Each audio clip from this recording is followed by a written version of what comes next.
The explosion didn't announce itself. 1 second, the emergency room was noise and fluorescent light and the smell of antiseptic, and the next second, the east wall of Harlow General Hospital ceased to exist. Ceiling tiles crashed. A crash cart overturned. 3 physicians dropped to the floor with their hands over their heads, while patients screamed from behind curtained bays. Through the smoke and the dust and the sound of alarms compounding on top of each other, one person ran toward the wreckage instead of away from it. She was 31 years old. She wore a probationary nurse badge. Her name was Maya Rourke, and in 6 seconds flat, she had already begun triaging the wounded. Nobody in that hospital knew who she really was.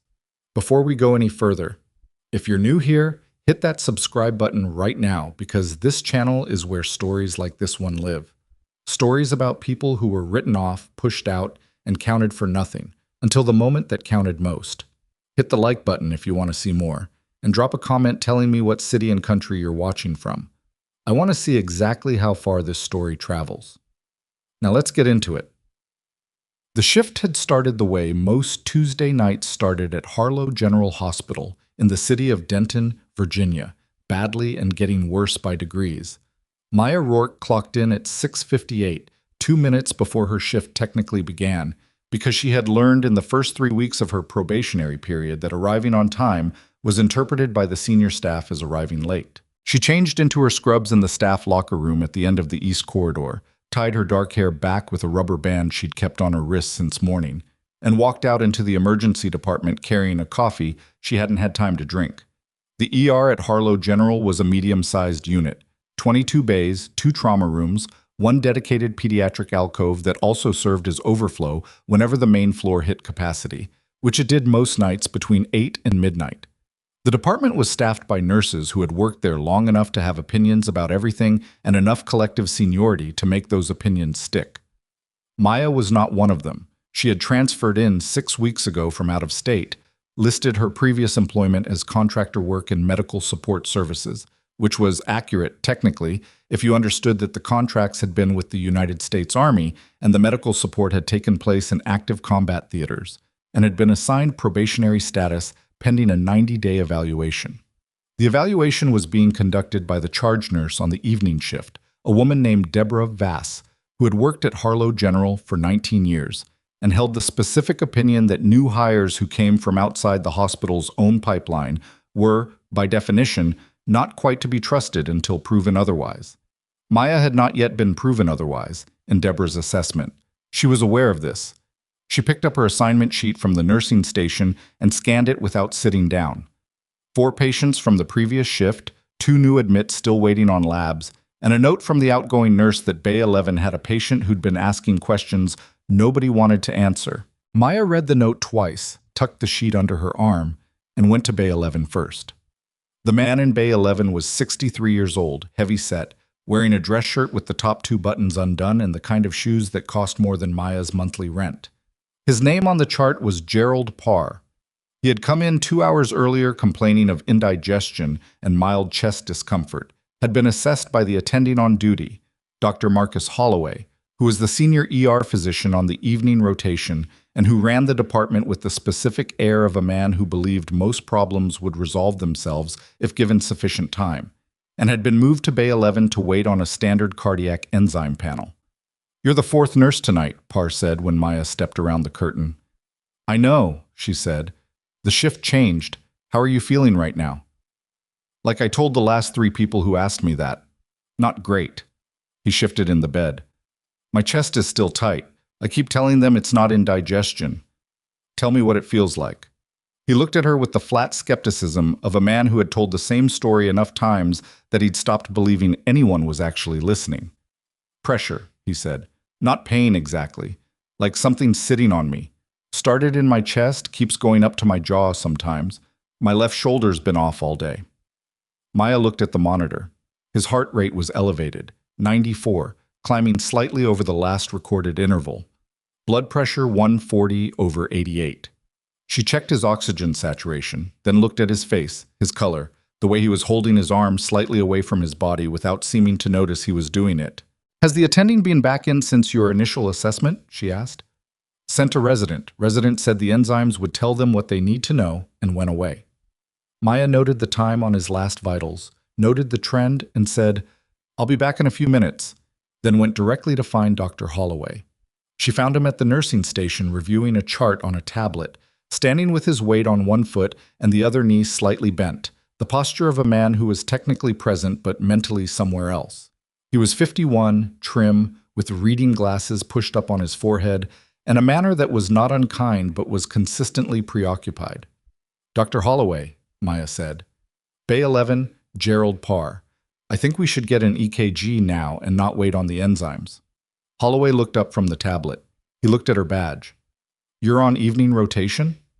"Yes, 6 weeks in. Maya Rourke." "What's your concern, Rourke?" His presentation is consistent with an evolving cardiac event. The jaw radiation, the shoulder involvement, the pressure quality of the chest discomfort. He's trending up on heart rate over the last hour. The enzymes won't catch early ischemia. An EKG might. Holloway was quiet for a moment. Not the quiet of consideration. The quiet of a man deciding how to phrase something without being unnecessarily harsh. "The troponin will be back in 45 minutes, he said. "If it's elevated, we'll act. That's the protocol." "I understand that.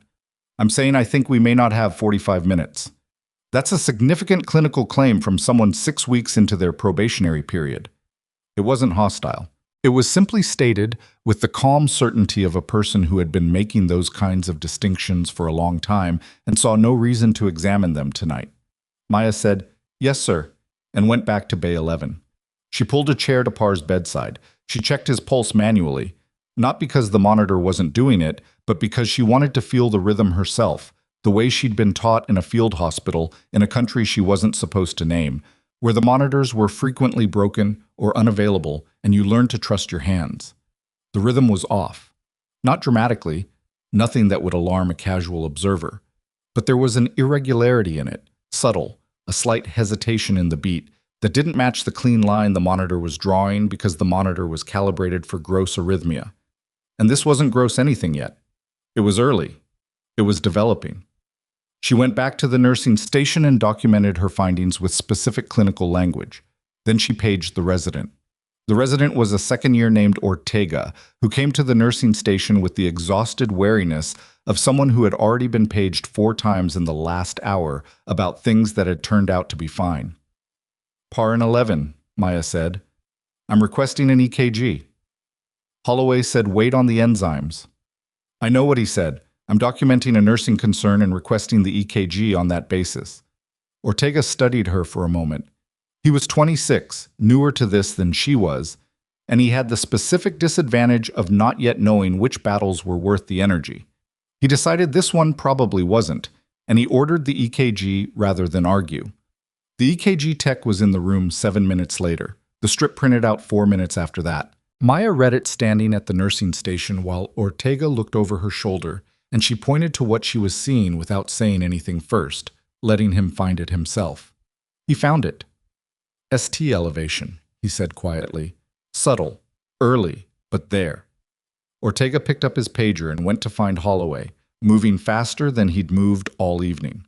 What followed was efficient and loud and involved 3 additional physicians descending on Bay 11 within 6 minutes, a crash cart being positioned outside the curtain, and Gerald Parr being moved to a monitored cardiac bed while someone called the cardiology fellow at home.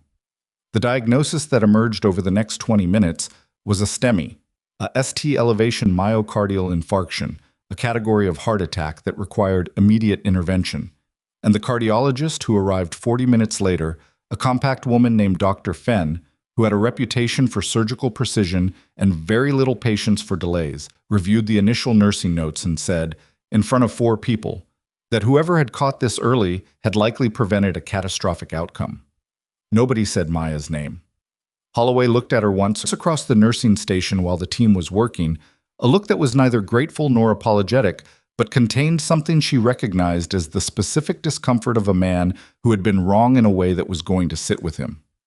She went back to her other patients. At 9:45, she was in Bay 7 with a 16-year-old who had broken his wrist falling off a skateboard, helping him call his mother on his phone because his hands were shaking too much to dial, when she became aware of Deborah Vass standing in the doorway. "When you're done," Deborah said. The tone was the kind that meant now. Maya finished helping the kid dial, confirmed he had connection, stepped out of the bay. Deborah was already 3 steps away, moving toward the break room, the implicit instruction being that Maya was to follow. The break room was empty. Deborah turned around and crossed her arms. "I want to talk about what happened with the PAR patient," she said. "Okay?" "You went over the attending's head. I requested an EKG on the basis of a documented nursing assessment. After Holloway told you to wait. I believed waiting was clinically contraindicated." Deborah's expression didn't change. She was not a cruel person, Maya understood. She was a careful one, and careful people in positions of institutional authority often looked like cruel people from the outside, because the effect of their caution and the effect of cruelty were, for the person on the receiving end, sometimes identical. "You've been here 6 weeks, Deborah said. You don't know this department, you don't know how we work, and you've already developed a pattern of pushing outside your scope." "I'm not sure what pattern you're referring to." "Last week with the pediatric fever case, the week before with the overdose assessment." Maya was quiet. "Both of those calls were correct," she said. "That's not the point." "With respect, I think it might be." Deborah was quiet for a moment. "Your 90-day review is in 3 weeks," she said. "I would strongly recommend that you spend those 3 weeks demonstrating that you understand how to function within an institutional hierarchy. Because right now, what I'm seeing is someone who operates like she doesn't need the team." Maya wanted to say several things. She said none of them. "I'll keep that in mind," she said instead. She went back to the floor. By 10:30, the ER had reached the specific density of noise and movement that meant the evening was fully operational. 2 ambulance arrivals within 20 minutes of each other. A waiting room that had backed up to standing room, and Holloway managing the flow from the nursing station with the focused efficiency of a man making up for lost time, which perhaps he was. Maya was charting at a workstation at the end of the row when she saw the man in Bay 14 shift in a way that was different. His name was Victor Aldrin. He was 57, admitted 90 minutes ago for what the intake notes described as abdominal pain, elevated fever, and nausea. He'd been assessed as a probable gastrointestinal infection, likely viral, possibly early appendicitis, waiting on imaging, and moved to Bay 14 to clear a slot in the main triage area. She had done his initial nursing intake. She had taken his vital signs, recorded his pain scale, asked him standard questions, and gotten standard answers. He had been pale and uncomfortable and not wanting to talk much, which was consistent with someone in significant abdominal pain. What was different now was the way he was lying. People in abdominal pain moved constantly, trying to find a position that helped. They shifted, turned, curled. Victor Aldrin had gone completely still, which was not an improvement. It was the opposite. She walked to Bay 14. His color had shifted. The pallor that had been present on intake was deeper now, grayer, and there was a slight sheen on his forehead that had not been there before. His breathing was shallow. His eyes were open but not focused. "Mr. Aldrin," she said. He looked at her slowly. "How's the pain?" "Better," he said. His voice was very quiet. Pain getting better in someone who had been in significant distress 20 minutes ago was sometimes a good sign. In certain presentations, it was the worst sign possible. She checked his blood pressure, 82/50. She pressed the call button and said, in the flat tone that communicated urgency without crossing into the register that panicked patients, "I need an attending in Bay 14 right now." Holloway arrived inside of 90 seconds. Maya gave him the vitals and her observation about the pain pattern. Holloway examined Aldrin, asked him 2 questions, and reached the same conclusion she had reached approximately 60 seconds before he did, because she had been looking at the patient and he hadn't been. Within 3 minutes, the differential had shifted to a possible aortic aneurysm. Within 8 minutes, vascular surgery had been paged. The imaging that came back 22 minutes later confirmed a dissecting abdominal aortic aneurysm that had, in the surgical attending's words when he arrived, been 45 minutes from rupture. Holloway did not look at her this time. He coordinated the transfer to the surgical suite with the speed and precision of someone who understood that what they were managing was no longer a differential. It was a countdown. And Maya stayed at the bedside until transport arrived, talking to Victor Aldrin in the same flat. Even tone she had learned to use when someone needed their nervous system told that it was allowed to stay calm, even though nothing around them was. "You're going to be okay," she said. "We caught it. He looked at her. His eyes were clearer now that the IV fluids were running. "You caught it," he said. She didn't answer that. At 11:15, she was restocking the supply cart at the end of the corridor when Deborah Vass found her again. Maya kept restocking. She knew what was coming, and she found it easier to receive it while her hands were occupied. "2 in 1 shift," Deborah said. She wasn't angry. Her voice had a quality Maya recognized as reluctant acknowledgement, which was harder to deal with than anger because anger had clear edges. "Holloway wants to talk to you." "When?" "Now." Maya set down the box of IV tubing and followed Deborah to the attending's office, a small room off the main corridor that smelled of old coffee and printer paper. Holloway was behind his desk. He gestured to the chair across from him. "Sit down," he said. She sat. "You've had 2 significant clinical catches tonight," he said, both of which resulted in time-critical interventions that, by most assessments, prevented serious patient harm. "Yes. I want to ask you something directly, and I want you to answer it directly. Okay? Where did you learn to see those kinds of presentations? Not textbooks. That's not textbook recognition. That's pattern recognition from exposure." Maya looked at him. She had prepared versions of this answer. She had several of them, calibrated for different levels of inquiry, different contexts, different interlocutors. She chose the one that was true, but not complete.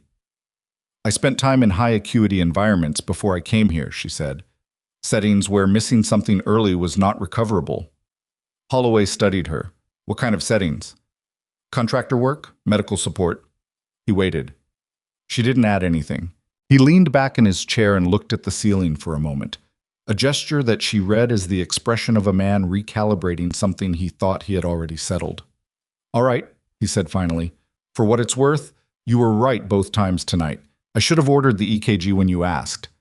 It was not an apology. It was a statement of clinical fact. She accepted it as such. "Thank you," she said. "Deborah's review stands," he said.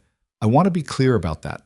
The hierarchy here exists for reasons, and I don't think your judgment of it is wrong so much as your judgment of when to defer to it." He paused. "But I'll note in the record that tonight's outcomes reflect well on your assessment." Maya stood. "I appreciate that." She went back to the floor. At midnight, the ER was in the specific rhythm of the overnight. The worst of the evening rush absorbed, the 2 a.m. spike not yet arrived, a brief suspended period when the department ran at something approaching sustainable capacity. Maya was at the nursing station completing documentation when she heard the sound from the east corridor. Not an explosion, not yet. A vibration, the kind that preceded structural events, a subsonic pressure change that she registered before she consciously identified it, the way she had learned to register sounds in places where sounds had consequences. Her hand stopped moving above the keyboard. Deborah Vass was 10 feet away, looking at a chart. The other nurses at the station were doing the things nurses do at midnight. Nobody else heard it. Maya stood up. She was already moving toward the corridor when the east wall of Harlow General Hospital's administrative wing came apart. The shockwave reached the nursing station as a pressure pulse that knocked loose ceiling tiles and shattered the glass partition at the end of the corridor. The lights went out, the emergency generators kicked in 3 seconds later, and the room was suddenly running on red backup power and the sound of alarms triggering in sequence like a chain of dominoes. Deborah Vass was on the floor. She had hit her head on the edge of the desk and was stunned but conscious. 2 of the other nurses had dropped. Patients in the bays were screaming. A monitor had fallen from its mount and was beeping against the floor. Maya had not fallen. She had her back against the wall and she was already reading the space, where the smoke was coming from, which direction meant fire, and which meant structural instability, how many people were in the immediate area, and what their status appeared to be. A second nurse was trying to stand and looked disoriented. "Stay down," Maya said, in a voice that was not loud but carried. "Don't move until I know the ceiling is stable." She moved to the partition and looked through the broken glass into the east corridor. The administrative wing connected to the main hospital through a 70-foot corridor lined with offices and the hospital's administrative center. What she was looking at now was a corridor that no longer had a usable ceiling in its first 40 feet. There was fire in what had been the records office. There were people on the ground. She counted 3 bodies visible from this distance, 1 moving, 2 not. Smoke was coming in waves, thick and gray, and through it she could see a section of ceiling that had partially collapsed across the corridor at the 40-foot mark. creating an improvised barrier between the fire zone and the main hospital wing. She turned back to the nursing station. Deborah Vass had gotten to her feet. She was holding the edge of the desk, and there was blood on her forehead from the fall. Not much, but present. "I need you to call Code Black and get every ambulatory patient moving toward the west exit," Maya said. "Now, don't wait for the PA system." Deborah stared at her. "Deborah," Maya's voice was level. "Code Black, west exit, right now." Something in Deborah's expression broke open, not in a bad way, but in the way of a person whose available authorities had just reorganized themselves around the person in the room who clearly knew what they were doing. She reached for the phone. Maya went into the east corridor. The smoke was immediate and thick, and she pulled the neck of her scrub top up over her nose and mouth and kept moving. The floor had debris, ceiling tile, broken glass, unidentifiable material, and she moved through it without slowing, her eyes adjusting, reading the corridor the way she had been trained to read spaces like this. Exits, hazards, survivors, sequence of action.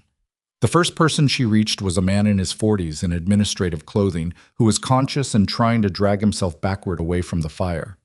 His left leg was wrong, miss. The angle was wrong. The way it was lying was wrong, miss. But he was breathing and coherent. "Can you hear me?" Maya said, crouching beside him. "Yes." His voice was strained. "What's your name?" Howard Kell." "Howard, I'm Maya. I'm a nurse. You have a leg injury. I need to move you. This is going to hurt. Are you with me?" Yeah, I'm with you."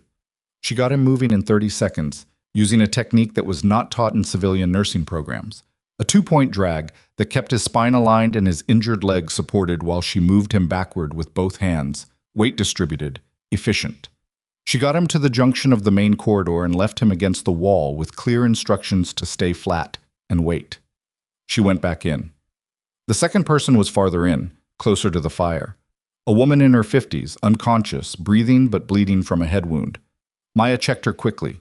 Pulse present, airway clear, the head wound deep but the bleeding not arterial. And moved her out with the same technique, slower this time, because the woman's dead weight was harder to manage and the smoke was thicker. She was bringing the second person out when she heard footsteps behind her. She glanced back. Ortega, the resident, was in the corridor. He had a trauma kit from somewhere. He looked terrified and was moving anyway. "Behind me," she said. "Stay close." He fell in behind her without asking questions, which she noted with something that would have been gratitude if she'd had bandwidth for it. They got the second person out together. Ortega dropped to his knees and started working on the head wound immediately. Maya looked back into the corridor. The third person was at the 40-foot mark, on the other side of the partial ceiling collapse. She could see them, the shape of them, a man sprawled against the wall beneath the fallen section. And she could not reach them by the direct route because the ceiling section was blocking at least 2/3 of the corridor width, and what remained was fire on one side and unstable material on the other. She stood at the edge of the collapse and studied it for 4 seconds. 4 seconds was not very long. It was long enough. She identified the load-bearing point of the collapsed section, identified the gap at the floor level that was passable if she moved flat and fast, and identified the fact that the section was not actively falling. It had settled, which meant she had a window. She looked back. Ortega was working. Deborah had organized someone behind her. She could hear coordinated movement from the main corridor, patients being moved, voices giving instructions. Maya went through the gap. The heat on the other side was significantly worse. The fire in the records office had spread to what had been a supply room, and through the doorway she could see orange light and hear the specific crackling that meant active combustion.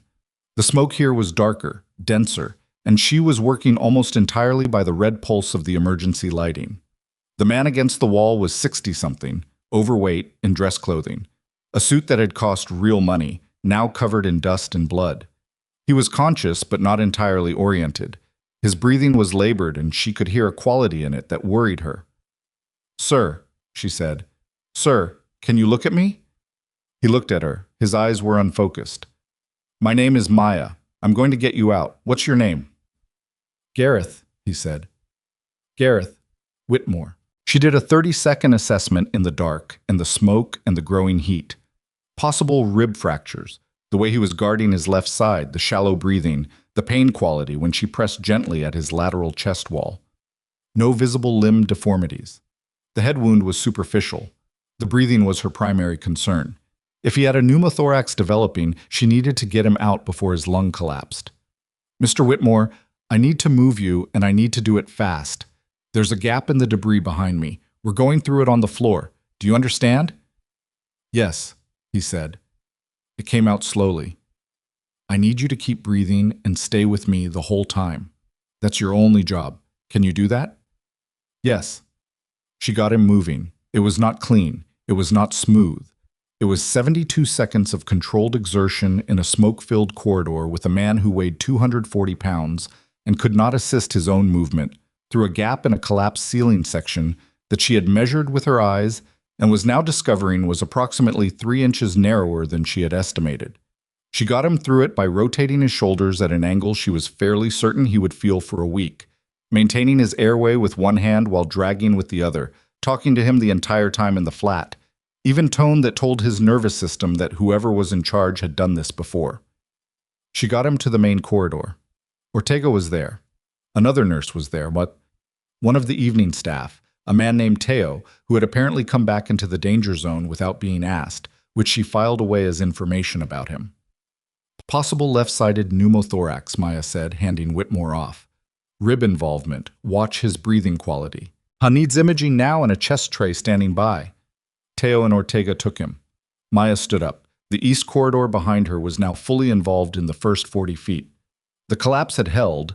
The section hadn't come down any further, but the fire was moving. She turned around. Standing at the entrance to the corridor, in the red pulse of the emergency lighting, was a man in a uniform she recognized. National Guard. Behind him were 2 others, and behind them she could see the reflective vests of fire department personnel moving in the parking structure.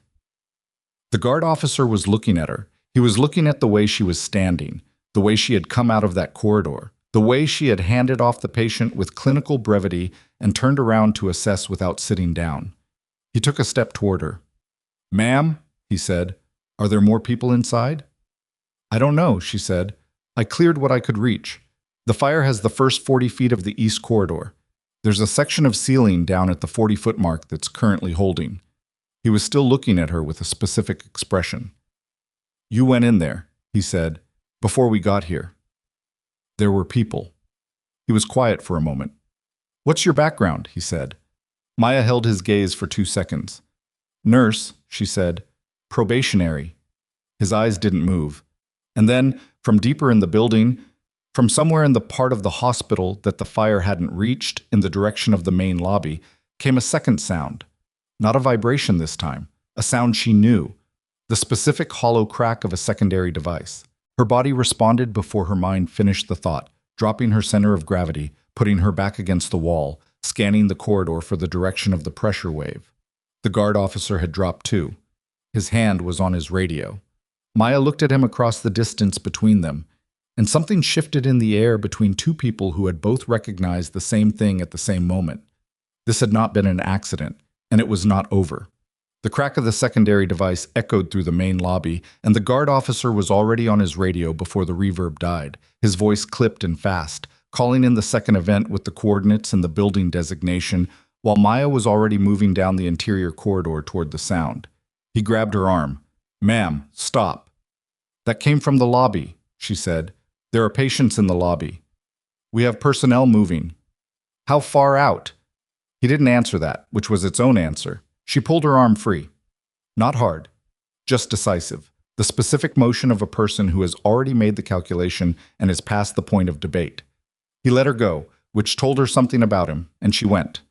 The main lobby of Harlow General was a large open space, double-height ceilings, a central intake desk, a waiting area that at midnight still held 14 people in various states of wait, families of admitted patients, people who had come in on their own and hadn't been triaged yet, an elderly man asleep in a chair near the window who had been there when Maya's shift started and was presumably still waiting on something. The second device had detonated near the intake desk, and the effect was different from the first explosion. Lower, more contained, the kind of pressure event that destroyed furniture and glass, and the people immediately adjacent without taking out structural walls. The intake desk was gone. The 2 staff members who had been behind it, Maya didn't know their names. She had seen their faces. She knew one of them wore blue reading glasses. Were down. The ceiling here was intact. The windows facing the parking structure had blown out and cold night air was pushing through, which was doing something to the smoke, thinning it, giving her slightly more visibility than she'd had in the east corridor. She went to the first person. Blue reading glasses. The woman was on her side, conscious, making a sound that was not quite a cry and not quite breathing. A compressed, involuntary vocalization that meant she was in significant pain. Maya ran her hands quickly over her, checking the critical anatomy first: neck, chest, abdomen. No arterial bleeding visible. Left arm was badly lacerated from glass. She was going to need surgery on that arm, but she was not going to die in the next 4 minutes. "I'm here," Maya said. "You're okay. Stay still." The woman grabbed her wrist with her right hand. Her grip was strong, which was information. "Linda," Maya said, reading the badge that was somehow still on her chest. "Linda, I need you to keep your arm still. I know it hurts. Keep it still." She moved. The second staff member was worse. A man in his 30s, face down, not moving. She rolled him with care, checked his airway. Clear. Checked for pulse. Present, too fast. And saw the head wound, back of the skull, a significant impact against what had been the edge of the desk. She couldn't assess depth without equipment. She didn't have here, couldn't assess intracranial pressure without imaging, and she could not move him without spinal precautions she also didn't have. She did not move him. She positioned his airway with her hands and held it, and looked up. People in the waiting area were in various states, some down, some upright and frozen, a few actively moving toward the exits. A child, maybe 7, was sitting on the floor next to an overturned chair holding his ears and not crying, which was the specific shock response that meant his system had not yet processed what had happened to it. "Teo," she said loudly toward the corridor behind her, not knowing if Teo could hear her. He could. He appeared in the doorway 30 seconds later. "Spinal precaution on the male, he's breathing. Don't move him until you have a board," she said without looking up from what she was doing with the airway. "Linda needs pressure on that arm and transport. The kid by the chairs is in shock. Get someone to him." Teo took it all in without asking her to repeat any of it. "Got it," he said, and moved. The next 8 minutes were the kind that existed outside of normal time, the kind where the clock kept running and you were aware of its running, but your experience of duration became entirely functional. Each second was a unit of task, not of feeling. Maya worked through the lobby, moving between the people who were down, triaging with the economy of motion. She had learned in environments where the supply of motion was finite and the demand was not. She used what she had. She improvised where she had nothing. She talked to the ones who needed talking to and didn't waste language on the ones who needed physical intervention more than reassurance. By the time the first paramedic crew came through the blown-out lobby windows from the parking structure, 2 of them, young, moving fast with equipment, Maya had 4 people stabilized and positioned for transport and was holding manual compression on a femoral bleed she had found under a collapsed section of reception counter. The paramedic who reached her first looked at what she was doing. "Nursing staff?" he said. "Yes, femoral. I need a tourniquet. I've been holding this for 4 minutes and my hands are not going to last." He had one out in 15 seconds. They transferred compression without losing pressure, and Maya stepped back and looked at her hands. They were covered in blood to the wrists. She went to find more to do. The guard officer found her in the East Wing stairwell 20 minutes later. The fire in the administrative corridor had been contained. She could see from the changed quality of the smoke, the way the fire crews had moved the line. And the building was no longer actively falling apart, but it was not yet safe, and the guard officer was moving through it anyway, which meant he was doing his own assessment. He stopped when he saw her. "I told you to stay back," he said. "You didn't tell me that. You grabbed my arm and then let go." He was quiet for a moment. His name tape said Darden. He was mid-40s, built like someone who had carried weight for a long time, not just the physical kind. His eyes were doing the same thing her eyes did, reading the space, reading her, reading the distance between what he expected and what was in front of him. "How many did you pull out of the East Corridor?" he said. 3. "And you were in the lobby when we came through?" "Yes." "And you've been in this stairwell doing what?" "Checking the upper floor access. The stairwell has smoke but no fire. If anyone was working late in the administrative offices upstairs, They may have sheltered in place rather than come down. Darden looked up the stairwell. He looked back at her. Background, he said. It wasn't a question this time. Maya looked at him for a moment. That's the second time you've asked me that, she said. And you gave me an incomplete answer the first time. She could hear his radio, channel chatter, status reports, the specific cadence of coordinated emergency response. Behind him, through the stairwell door, she could hear the organized noise of the hospital working through its emergency protocols. The PA system now operating, staff directing patients, the distant sound of more sirens arriving outside. I was a medic, she said. Military. I've been out for 2 years. Darden's expression didn't change, but something behind it did. Which branch? Army. Unit? She shook her head once. Not hostile, just closed. He accepted it. People who had been where she had been recognized the specific shape of that particular closed door. All right, he said, there are federal investigators en route. This building is now an active crime scene. I need you to understand that everything you did in the last hour is going to be documented, and I need a statement from you that is complete. I understand.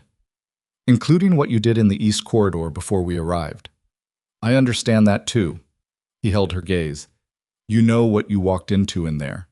Yes. Most people don't walk toward that. Most people haven't been trained to. Darden was quiet for a moment. Outside, through the gap where the lobby windows had been, she could hear a helicopter. Not a medevac, something heavier, the kind of rotors that meant official. Come with me, he said. She followed him down. The scene outside Harlow General at 12:47 in the morning was the organized chaos of a major incident response in its early stages. Fire units, 3 ambulance crews, a mobile command vehicle that had arrived from the County Emergency Management Office, 2 Denton PD units on the perimeter, and the helicopter she had heard, which was now on the ground in the parking structure and had the markings of the Virginia State Police Air Unit. The surviving patients had been moved to a triage staging area in the parking lot. The walking wounded were being processed at 2 stations. The critical patients from the ER, the ones who had been in beds when the first explosion hit, had been transferred out via ambulance to Meridian General and St. Tobias, the 2 nearest hospitals, in a coordinated evacuation that Deborah Vass had apparently managed with remarkable efficiency once she had a clear directive and a working phone system. Maya learned this from Teo, who found her at the edge of the staging area. Deborah got all the monitored patients out, he said. I was still in his scrubs, had blood on his forearms that wasn't his. 12 patients in critical or serious condition, all transferred, all stable on departure. Maya nodded. She's asking about you, Teo added. Tell her I'm with the guard. He looked at her. His expression had the quality of someone revising a calculation they thought they'd finished. You went back in 3 times, he said. I know. We were counting. She didn't have anything to say to that. She turned back toward the command vehicle, where Darden was now in conversation with a man in plain clothes who had come off the helicopter set. Tall, late 40s, the kind of contained, unhurried movement that read as federal even before you saw the badge. Darden gestured toward her. The man in plain clothes looked at her across the distance. She walked over. Ms. Rourke, Darden said, which meant he had confirmed her name from someone. This is Special Agent Warren Falk, FBI Field Office in Roanoke. He's coordinating the federal response. Falk extended his hand. His grip was businesslike. I understand you were first into the East Corridor, he said. Yes. And present in the lobby during the secondary event. Yes. I'm going to need a full statement, everything you observed, every decision you made, specific sequence. He paused. I'm also going to need your honest assessment of what you think you walked into. Maya looked at him. 2 devices, she said. Separate origin points, coordinated timing. The second detonated approximately 11 minutes after the first, which is a standard interval for a secondary designed to catch responders who moved in on the initial event. Both devices were placed in non-patient care areas, which suggests either a specific target in the administrative wing or a deliberate choice to maximize structural damage without immediately maximizing casualties. Falk was watching her with the careful attention of a man who was updating his operational picture in real time. That's a specific analysis, he said. It's a correct one, she said. Not arrogant, just true. Darden had the expression of a man not entirely surprised. The East Corridor device appears to have originated in or near the records office, Maya continued. The lobby device was lower yield, positioned near the intake desk. I don't know what was in the records office that would make it a target, but that's a question worth asking. Falk made a note. We'll pull the facility records. What we have so far suggests the device components are consistent with a specific type of construction we've seen in 2 prior incidents in the state. Prior incidents, Maya said. Not hospital settings. Commercial targets. He looked at her steadily. This is the first medical facility. Maya processed that. What's in the administrative records at Harlow General that someone would want destroyed, she said. It wasn't a question she expected him to answer. It was a question she was asking out loud because she found it useful to say the question. Falk looked at Darden. Something passed between them. We're looking at that, Falk said. Right now I'd like that statement. She gave it to him over the next 40 minutes, standing at the mobile command vehicle with a recording device and a junior agent taking written notes. She was precise and sequential and did not editorialize. She described the 3 extractions from the East Corridor using the clinical terminology that was accurate and omitted the source of the techniques. She described the lobby situation with the same precision. She described what she had seen in the stairwell and what she had assessed about the upper floor access. When she finished, Falk studied his notes. You've been at Harlow General for 6 weeks, he said.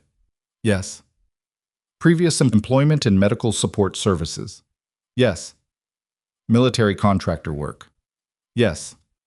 I'm going to need the specifics of that at some point, he said. It wasn't aggressive. It was informational, the way a man tells you something is going to happen so you're not surprised when it does. I understand, she said. She walked back to the triage staging area. Deborah Vass found her between the 1st and 2nd ambulance stations. The blood on Deborah's forehead had been cleaned and a bandage applied. A neat professional bandage, which meant she had sat still long enough for someone to put it there. Her expression was difficult to read. The normal architecture of it, the authority, the careful management, the institutional caution, had been partly dismantled by the last hour. You were the one who cleared the East Corridor, Deborah said. It wasn't phrased as a question. With help from Ortega and Teo. Ortega said he followed you in, not the other way around. Maya was quiet. I got a count from the paramedics, Deborah said. 4 critical patients recovered from the immediate blast zones, 2 of them from inside the structure. Both of the ones from inside the structure are expected to survive. Maya nodded. The man you brought out of the far side of the ceiling collapse, Deborah said. Whitmore. He had a developing pneumothorax. They caught it in time because of what you told Teo. Good. Deborah looked at her, really looked at her, the way she hadn't in 6 weeks. The way people didn't look at probationary nurses because probationary nurses weren't yet worth the full examination. Where did you learn to do that? Deborah said. Specifically, because what I saw you do in that building is not what we teach in any nursing program I know. Maya held her gaze. I've been in situations that required it, she said. That's not an answer. I know. Deborah was quiet for a moment. The parking lot around them was still loud. Engines, radios, voices, the ambient noise of coordinated emergency response. But between them, there was a specific stillness. Your 90-day review, Deborah said finally. Yes. I think we should have a different conversation about that. Maya didn't say anything. I'm not apologizing for the conversation in the break room, Deborah said, because what I said was accurate at the time. You do operate outside the hierarchy. You do. She paused. What I didn't account for was why. It's fine, Maya said. No, it's not. Deborah said it with a directness that surprised them both. You were right about Parr. You were right about Aldrin. And tonight you... She stopped, started again. I've been in this hospital for 19 years. I've never done what you did tonight. You got 12 critical patients evacuated and transferred, Maya said. In under an hour with 2 functioning phone lines and a building that was falling apart. That's not nothing. Deborah looked away briefly. When she looked back, she had pulled herself back into some version of the person she usually was. Not entirely, but enough. I'll need a formal incident report from you. I'll have it by morning. Are you hurt? Maya looked at her hands. The blood had dried. Her left shoulder had taken something in the 2nd corridor transit. She had felt it in the last 20 minutes, a deep ache in the joint that she was mentally filing under deal with later. "No," she said. Deborah looked at her with the expression of someone who did not entirely believe that, but was choosing, for now, to let it stand. Ortega found Maya at 4 in the morning, sitting on the back bumper of an ambulance that was no longer in active use, writing her incident report in longhand on a clipboard because the hospital's electronic systems were still offline. He sat next to her without asking. "I wanted to tell you something," he said. "Okay." "In the corridor, when I followed you in." He stopped, organized whatever he was trying to say. "I almost didn't. I was standing there, and I almost turned around." "But you didn't." "Because you didn't." Maya kept writing. "You did good work in there," she said. "I don't think I would have known what to do without you ahead of me. You knew what to do when I handed you work. That's the part that matters." He was quiet for a moment. "Who trained you?" he said. She didn't answer. He accepted that, which she noted. Residents who were worth anything learned early which questions had ceilings. At 6 in the morning, the sky over the parking lot was beginning to differentiate itself from the darkness, that specific flat gray that preceded actual light, and the scene outside Harlow General had shifted into its second phase. The initial response absorbed, the investigative infrastructure assembling itself in the wreckage.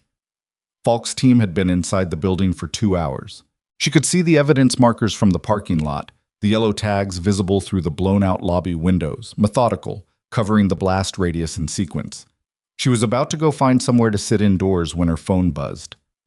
Unknown number, Virginia area code. She answered it. "Ms. Rourke," a woman's voice, professional, unhurried. "My name is Colonel Adrienne Paskey.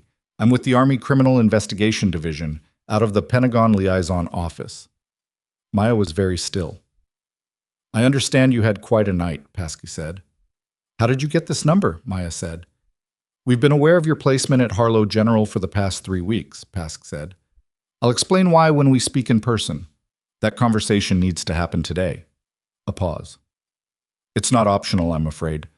What happened last night and what we've been tracking are connected, and you are currently a material part of that connection whether you want to be or not." Maya looked at the building, at the blown-out windows, at the yellow evidence markers visible through the dark.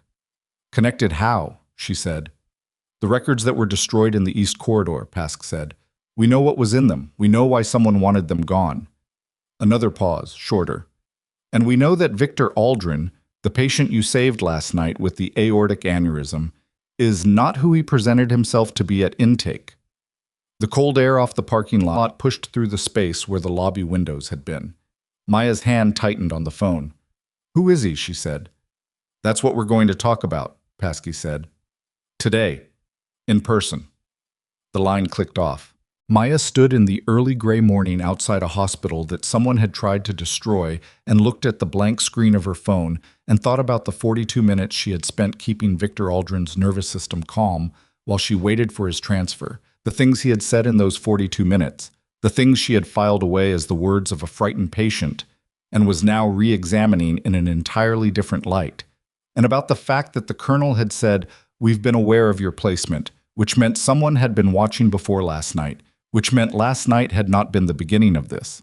It had been the point where two separate things collided, and she was standing at the intersection of both.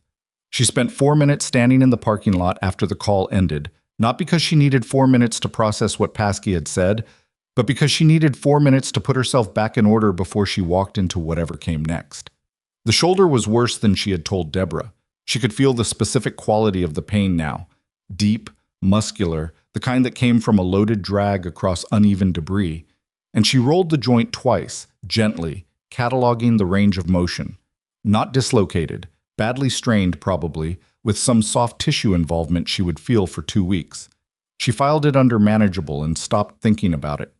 She went back inside through the west entrance, the one that was still structurally sound, and found the temporary nursing station that Deborah had established in the first-floor physical therapy suite, the only large interior room in the West Wing with adequate power and clear corridor access.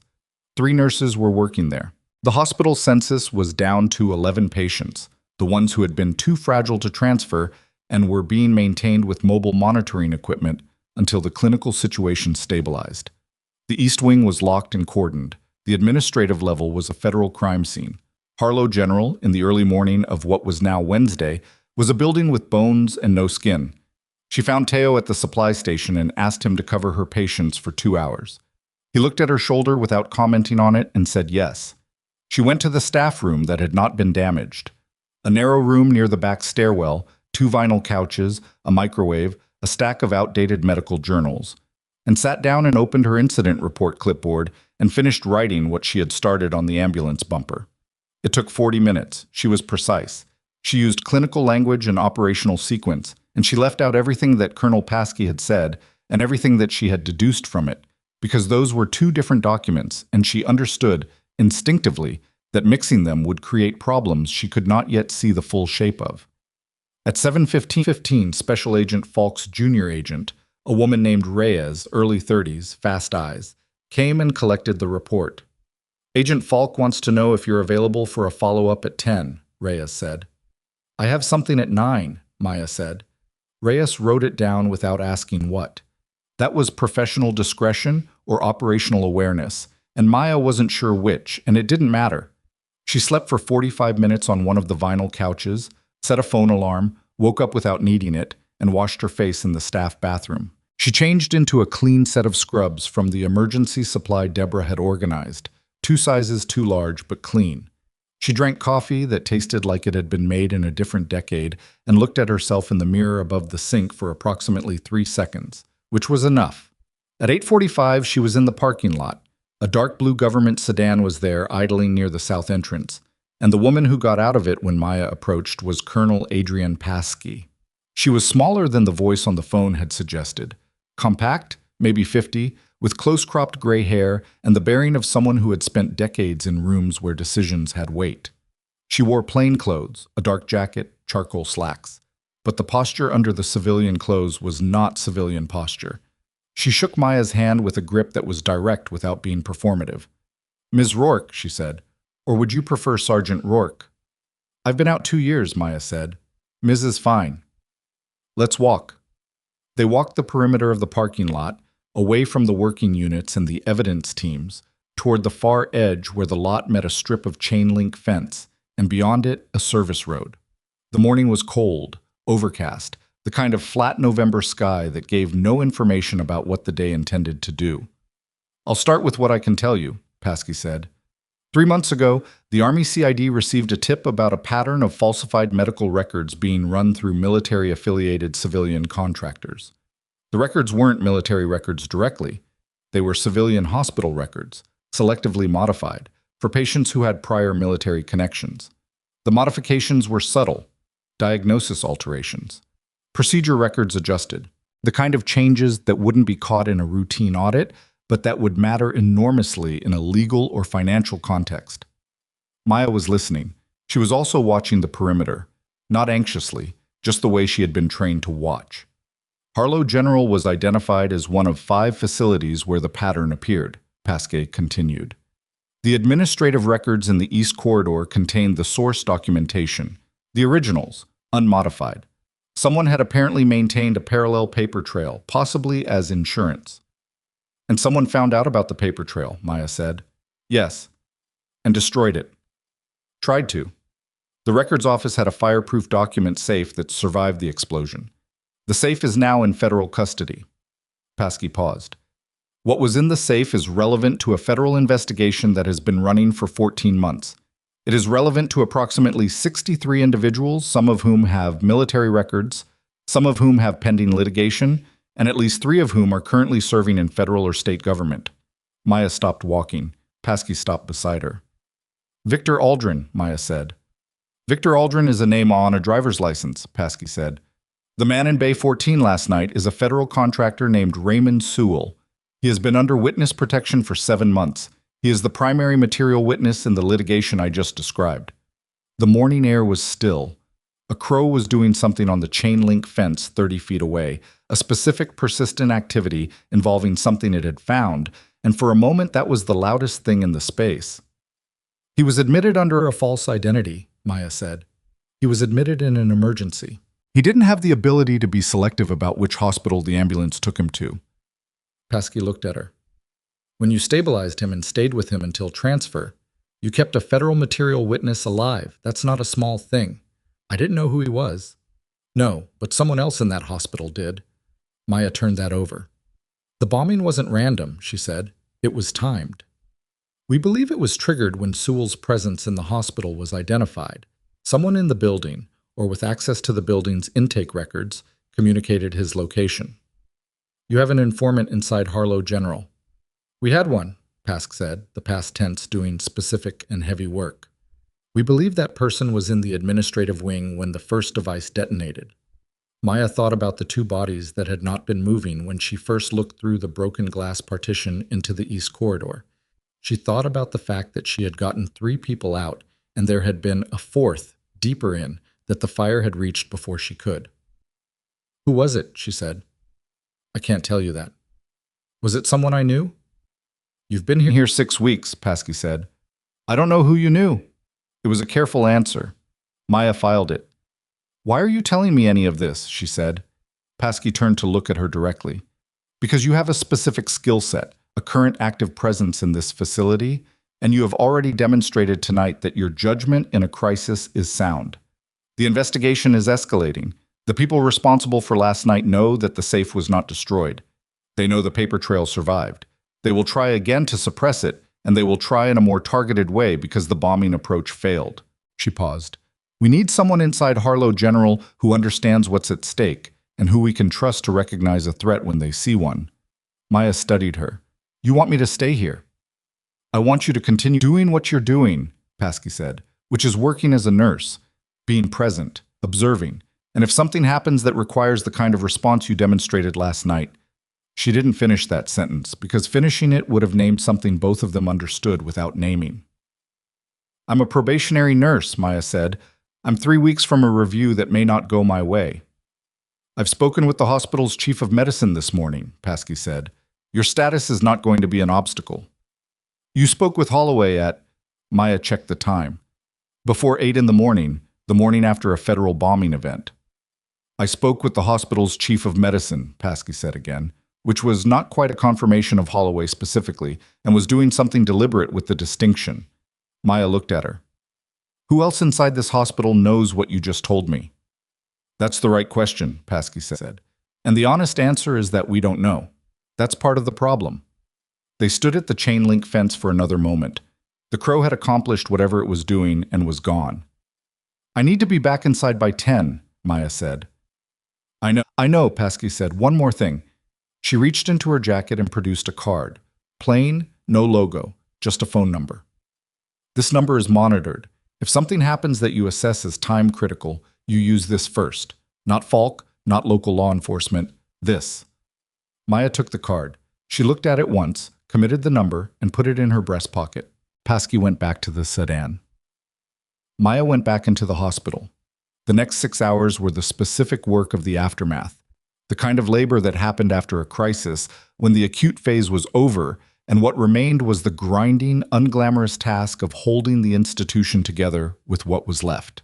She checked her 11 patients, updated documentation that had fallen behind in the chaos, helped Teo reconfigure the monitoring setup for 2 patients whose equipment had been improvised during the transfer chaos and needed to be properly calibrated.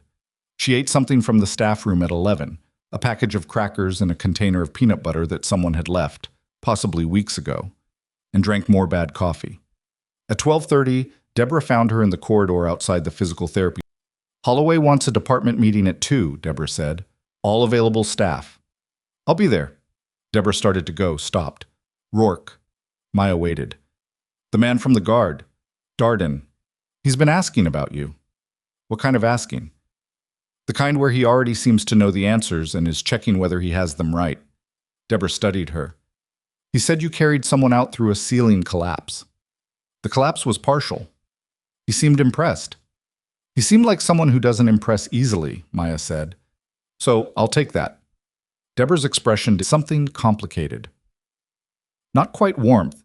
Deborah Vass was not a woman who moved to warmth quickly, but something adjacent to it. The expression of a person who was recategorizing something they thought they already understood. The 2 o'clock, she said, and walked away. The 2 o'clock meeting was held in the physical therapy suite because it was the largest functional space.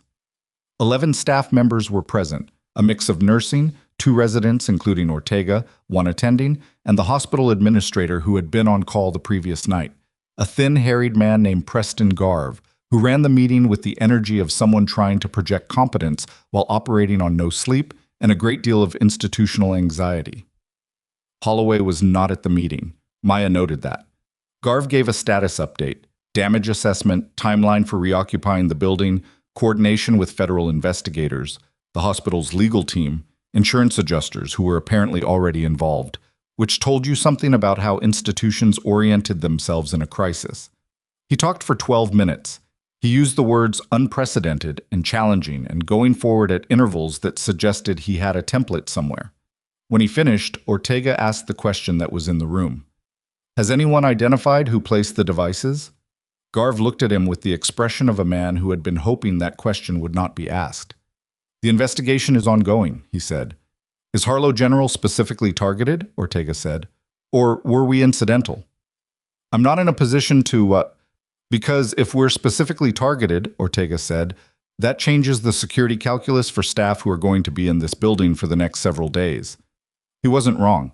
Maya watched Garve handle it, poorly, the way administrators handled things they hadn't been briefed on or were under instruction not to discuss. And she said nothing because the information she had was not hers to share in a department meeting and because Ortega was making the point without her. At 3 in the afternoon, while she was updating a patient chart in the physical therapy suite, her phone buzzed. It was not the Paskin number. It was a text from a number she had not seen before, and the message was 4 words. We need to talk. And then, 30 seconds later, a second text from the same number, Bay 6, Whitmore. Maya put her phone in her pocket and went to Bay 6. Gareth Whitmore was sitting up in the hospital bed. He had been transferred back to Harlow General 2 hours earlier. She had seen the transfer note. His pneumothorax had been treated at Meridian with a chest tube. The tube had been removed that morning. His imaging was clear. He was medically stable. He was in his mid-60s, large-framed, and in the daylight and without the smoke and the chaos of the previous night, he looked like what he was, a man with institutional authority who was currently without the institutional structures that made that authority visible. He was also looking at her with an expression that was not that of a patient regarding his nurse. Close the curtain, he said. She closed the curtain. You're the one who came through the ceiling, he said. Through a gap in the collapsed section, she said, not through the ceiling itself. The distinction seems technical. It's the accurate one. He looked at her for a moment. Sit down, he said. She remained standing. He accepted that. My name is Gareth Whitmore. Was the Chief Compliance Officer of Harlow General Hospital. I have been in that role for 11 years. I also have, for the past 8 months, been cooperating with a federal investigation into a set of practices at this hospital that I am not at liberty to describe in detail, but that I will tell you are serious, systemic, and involve individuals who currently hold authority in this institution. Maya was still. I kept the original records, Whitmore said, the unmodified versions, in the safe in the records office. The safe survived. He watched her face. I know that because Agent Falk told me this morning. Then you know the documentation is secure. I know the documentation is in federal custody, he said, which is not quite the same thing as knowing I am secure. He paused. Someone in this hospital informed on me, informed on the fact that I had the records and where they were kept. That is not speculation. That is a conclusion the investigators have already reached, which means someone I worked with for years, possibly someone I trusted, made a decision that resulted in 2 people dying in that corridor last night. The specific weight of that settled in the space between them. Why are you telling me this? Maya said. Because you came through a collapsed ceiling to get me out of a burning building, he said. And when you handed me to the other staff, you told them exactly what was wrong with me and what to watch for, with a precision that nobody in this hospital has explained to me yet. He looked at her steadily. I've been in institutional environments for 30 years. I know what expertise looks like when it's being deliberately minimized. You are not a probationary nurse, Ms. Rourke. Or not only that. Maya held his gaze. What do you want, Mr. Whitmore? She said. I want to know if the person the investigators have put in this building to watch what happens next is you. It was very quiet in Bay 6. Outside the curtain, the sounds of the reduced hospital operation continued. A monitor somewhere, a voice on a radio, the specific ambient hum of a building that was functioning at partial capacity. Normal sounds. The sounds that meant the ordinary was still occurring in the space around the extraordinary. "I'm a probationary nurse," Maya said. Whitmore nodded slowly. "Of course," he said. His tone said he had received the answer he expected, which was not the answer she had given him, and that they both understood the difference. "Is there something you need clinically?" she said. "Your pneumothorax is resolved, but I'd like to listen to your lung sounds." "Please," he said. She checked him. His breath sounds were clear bilaterally. The chest tube had done its work. His vitals were stable. His color was better than it had been the previous night by a significant margin. While she was listening, he said quietly, "There's a man who has been admitted to this hospital twice in the last 4 months. Different name each time. The second time was 6 weeks ago, which is when you arrived." She kept her face neutral and her stethoscope where it was. "I don't know who he is," Whitmore said, "but the 2 visits were not medical in nature. I know that because I reviewed the intake records and the clinical documentation didn't match the billing codes. And when I flagged it to the billing department, I was told it had been resolved and to leave it." She removed the stethoscope. "Your lungs are clear." "I know," he said. "That's not what I was telling you." "I know," she said. She made a note in his chart, clinical, normal, the documentation of a routine assessment. She initialed it. She pulled the curtain back open and walked out of Bay 6 and went directly to the staff bathroom at the end of the corridor, locked the door, and took out the card Pasky had given her. She called the number. It rang twice. "This is Pasky." "The man I pulled out of the east corridor," Maya said. "Whitmore. He has information you need to hear today, not tomorrow." "I'm aware of Whitmore." "He has a name for you, or a description. A man admitted twice in the last 4 months under different identities, not for medical reasons." A pause on the line. Brief but present. "That's new," Pasky said. He also believes someone from inside the hospital made the decision about the records. A beat. "He's probably right." "We know he's right," Pasky said. "We're narrowing the field." "How narrow?" Another pause. Longer.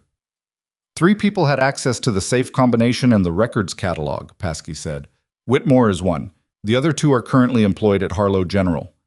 Maya stood in the locked staff bathroom and thought about the meeting at 2 o'clock. 11 staff members. The way Garv had deflected Ortega's question, the way Holloway had not been at the meeting. "Holloway," she said. The pause this time was the kind that confirmed without confirming. "You should not be drawing those conclusions out loud," Pasky said carefully. "Not yet. Not without the full evidentiary picture. I'm drawing them in a locked bathroom." "Even so." Her voice was controlled, but there was something underneath it. Urgency, or something adjacent to urgency. The specific tension of a person managing too many variables simultaneously. "I need you to continue your normal duties. I need you to not do anything that signals to anyone in that building that your understanding of the situation has changed. Understood? Are you safe right now?" Maya thought about the question. She thought about the shoulder. About the 42 minutes with Raymond Sewell, who had said things she was now reassembling into a different order. About the fact that she had been placed in this hospital 3 weeks before Pasky said the CID had begun specifically watching it. "Define safe," she said. "Rourke." "I'm fine," she said. "Call me when you've talked to Whitmore." She hung up. She unlocked the bathroom door and walked back into the corridor. The corridor was quiet. The overhead lighting was the daytime backup. Slightly yellowed, adequate. The monitors beeped. Somewhere down the hall, one of the 11 remaining patients was having a conversation with someone on a phone. The words not audible, just the rhythm of speech. She was 3 steps from the bathroom door when she registered the figure at the end of the corridor. Not a patient, not nursing staff. A man in the service uniform of a hospital maintenance contractor. Gray work shirt, tool belt, a laminated badge on a lanyard. He was standing at the maintenance panel near the east stairwell access, doing something with the panel that she could not see clearly from this distance. The east stairwell was still inside the federal crime scene perimeter. The panel he was standing at controlled, among other things, the building's internal communications relay. Maya did not run. She did not raise her voice.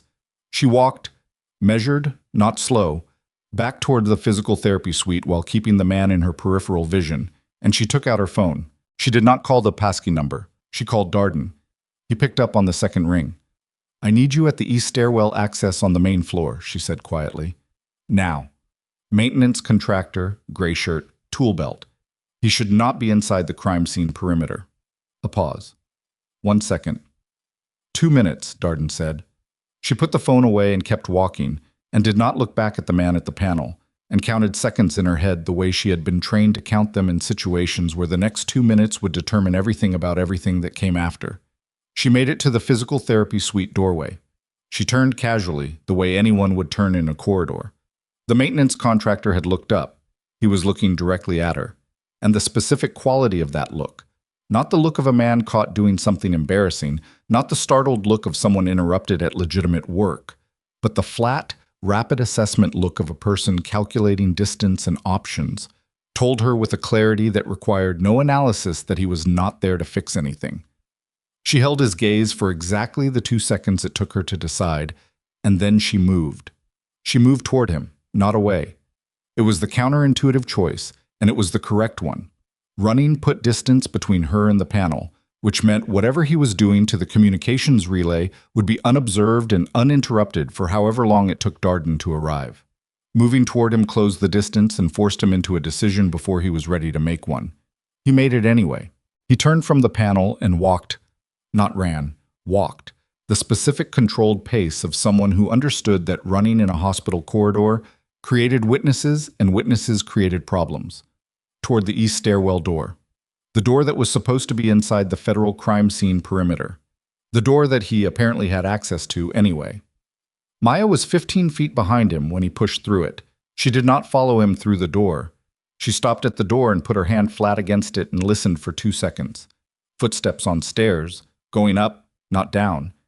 And then she turned around and looked for the nearest fixed point, which was the fire alarm pull station on the wall 12 feet to her left.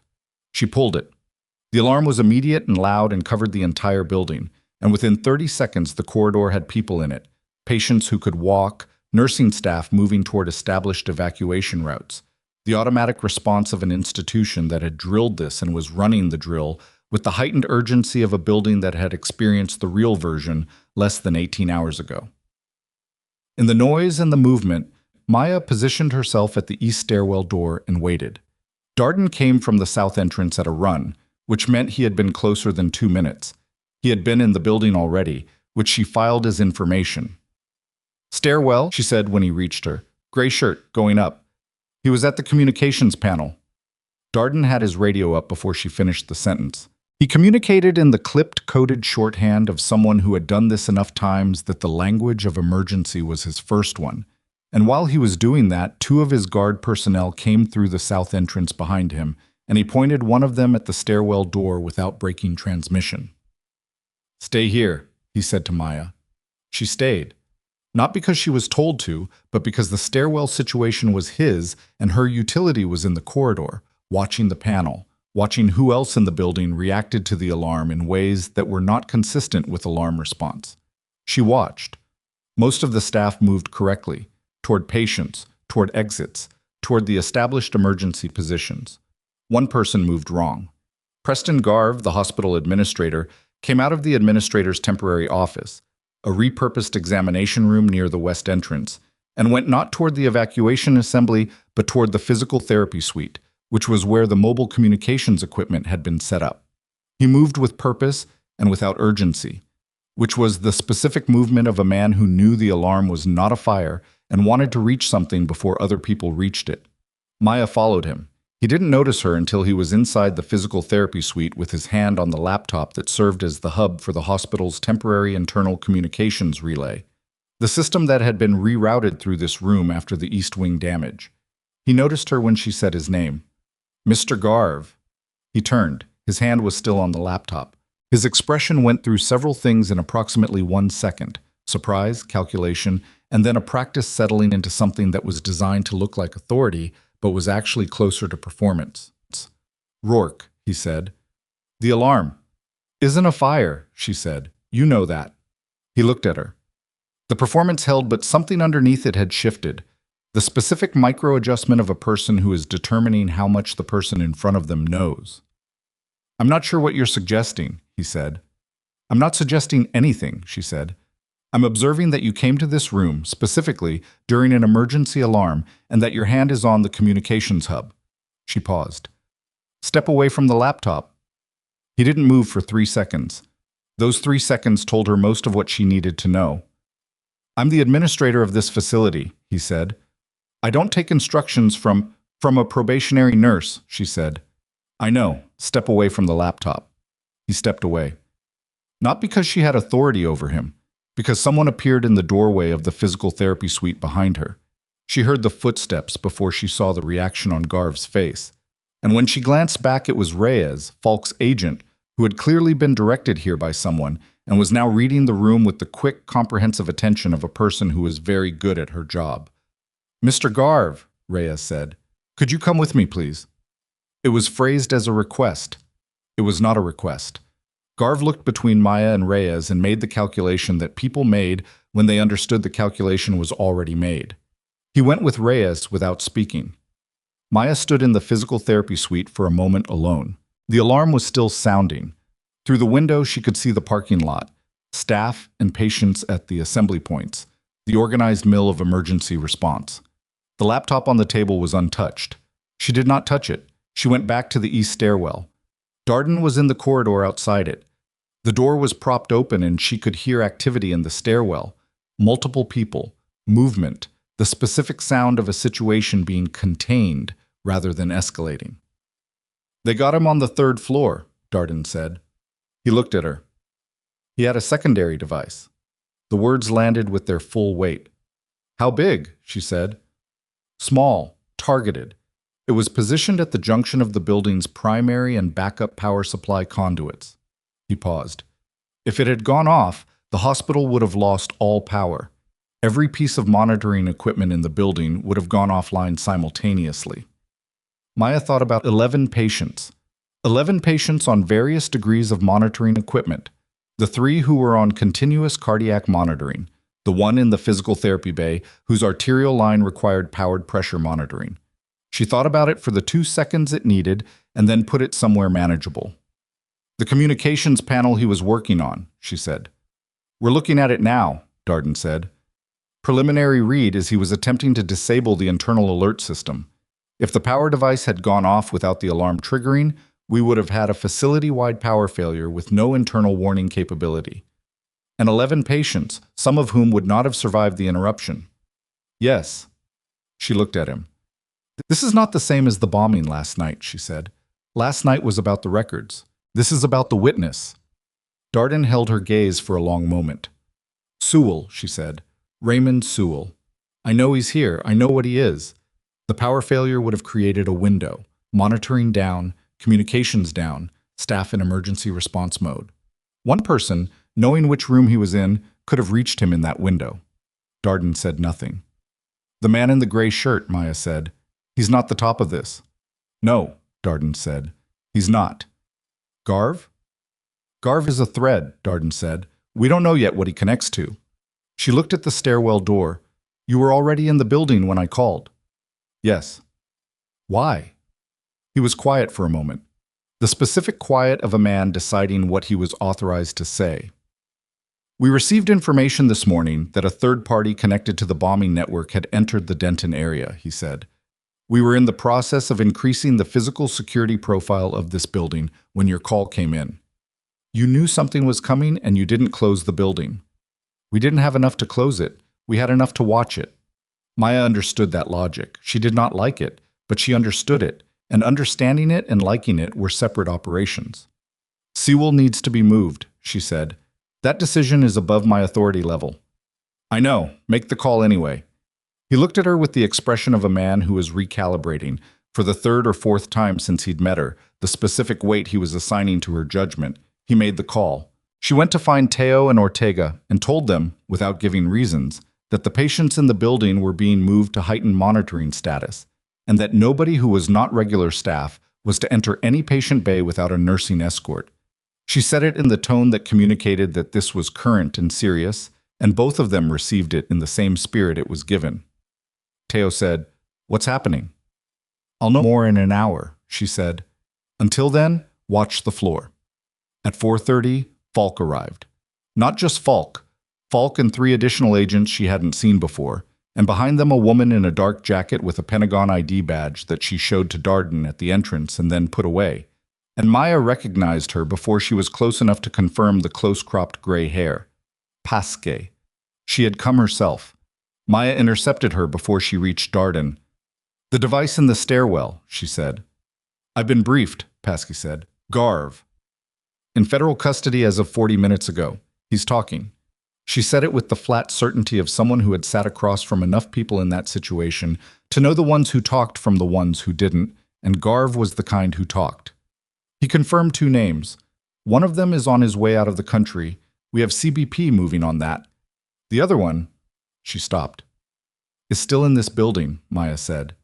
Pasque looked at her steadily. "Tell me," Maya said. "Marcus Holloway," Pasque said. The name did not surprise her. It settled instead with the specific heaviness of a thing that had been approaching for some time and had finally arrived. She thought about Holloway telling her to wait on the enzymes. She thought about the look he had given her across the nursing station when she had been right and he had been wrong. She thought about the 2 o'clock meeting where he hadn't been present, and about the way Garv had deflected questions in that meeting with the practiced ease of someone who had been given a script. She thought about the medical record falsification, about the pattern Pasque had described that morning, diagnoses altered, procedures adjusted, things that would have required a physician's credentials to modify, things that a chief of medicine would be positioned to authorize, to oversee, to bury. "How long?" Maya said. "At minimum 4 years, Pasque said, "possibly longer. The records in the safe go back further, but we're still assessing." 4 years. She had been at Harlow General for 6 weeks. She had flagged Holloway's clinical judgment twice in one shift and been told by the hierarchy he embodied to stay in her lane. And the entire time, the hierarchy he embodied had been operating as the infrastructure of a systematic fraud that had affected 63 people's medical records, some of whom had military backgrounds, all of whom had trusted a hospital to keep accurate documentation of their health. "Where is he?" she said. "That's the current question," Pasque said. "He left the hospital at approximately 6 this morning after speaking with you. He has not returned. His phone is off. His vehicle is at his home address, but he is not." Maya processed that. "He knows the safe survived," she said. "Garv would have told him." "Yes. And he knows the bombing failed, and now he knows someone was just arrested in the building." She paused. "He's not running. He doesn't have anywhere to run to. If he's connected to the bombing, his options close the moment he crosses a border. He's planning something. That's our assessment as well." "What does he want that he can still get?" Pasque said nothing, which was its own answer. "Sewell," Maya said. "It keeps coming back to Sewell. Sewell is the primary witness. The records in the safe are documentation, but Sewell's testimony is what puts specific individuals in specific rooms making specific decisions. Without Sewell, the case is harder. Not impossible, but harder." She looked at Pasque. "Holloway knows Sewell is in this building." "We're moving Sewell in the next 30 minutes, Pasque said. "Secure transport to a federal facility." "Good. I'd like you present for the transfer. As nursing escort on the documentation side, it gives you a legitimate reason to be in the room without flagging anyone who's watching the building's movement patterns." Maya thought about that, about being a legitimate reason, about the 6 weeks of being a probationary badge, a stepped-on assessment, a set of correct calls that nobody wanted to credit. "All right," she said. The transfer was supposed to take 30 minutes to organize. It took 47 because the portable monitoring equipment that Sewell, Aldrin, on the paperwork, required for transport had a calibration error that needed correction, and because the federal transport vehicle had to reposition twice due to a configuration issue in the parking structure left over from the overnight emergency response. Maya spent the 47 minutes in the room with Sewell, doing the legitimate nursing work that needed doing, his vital signs, his documentation, the preparation of his transfer summary, and also being present, which was a different kind of work. He knew she knew. She could tell that from the first minute, from the way he watched her, the careful attention of a man who was skilled at reading people and had decided she was one worth reading carefully. At the 20-minute mark, he said, You were there last night. Yes, she said. You stayed with me. Yes? Why? She looked up from the chart. You were my patient, she said. He held her gaze for a moment. I've been in federal protection for 7 months, he said. 3 safe houses, 2 cover identities. And last night I ended up in an emergency room in a hospital that was being bombed. He paused. The irony is not lost on me. Your aneurysm was real, she said, in case you were wondering whether the emergency was constructed. I know, he said. I felt it.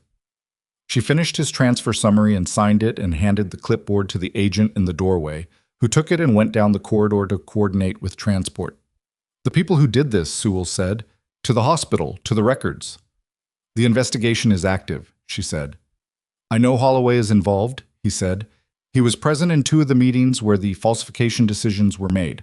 I have notes. He looked at her. I have notes that are not in the federal record. They're in an account that only I can access. My attorneys don't have the login. The investigators don't have the login. She was very still. I'm telling you this, he said, because if something happens to me during this transfer, I want someone outside the federal chain to know that the notes exist. Someone who has demonstrated some previous inclination toward keeping me alive. Give me the account information, she said. I can't write it down, he said. If this room is surveilled, then say it once, she said. I'll remember it.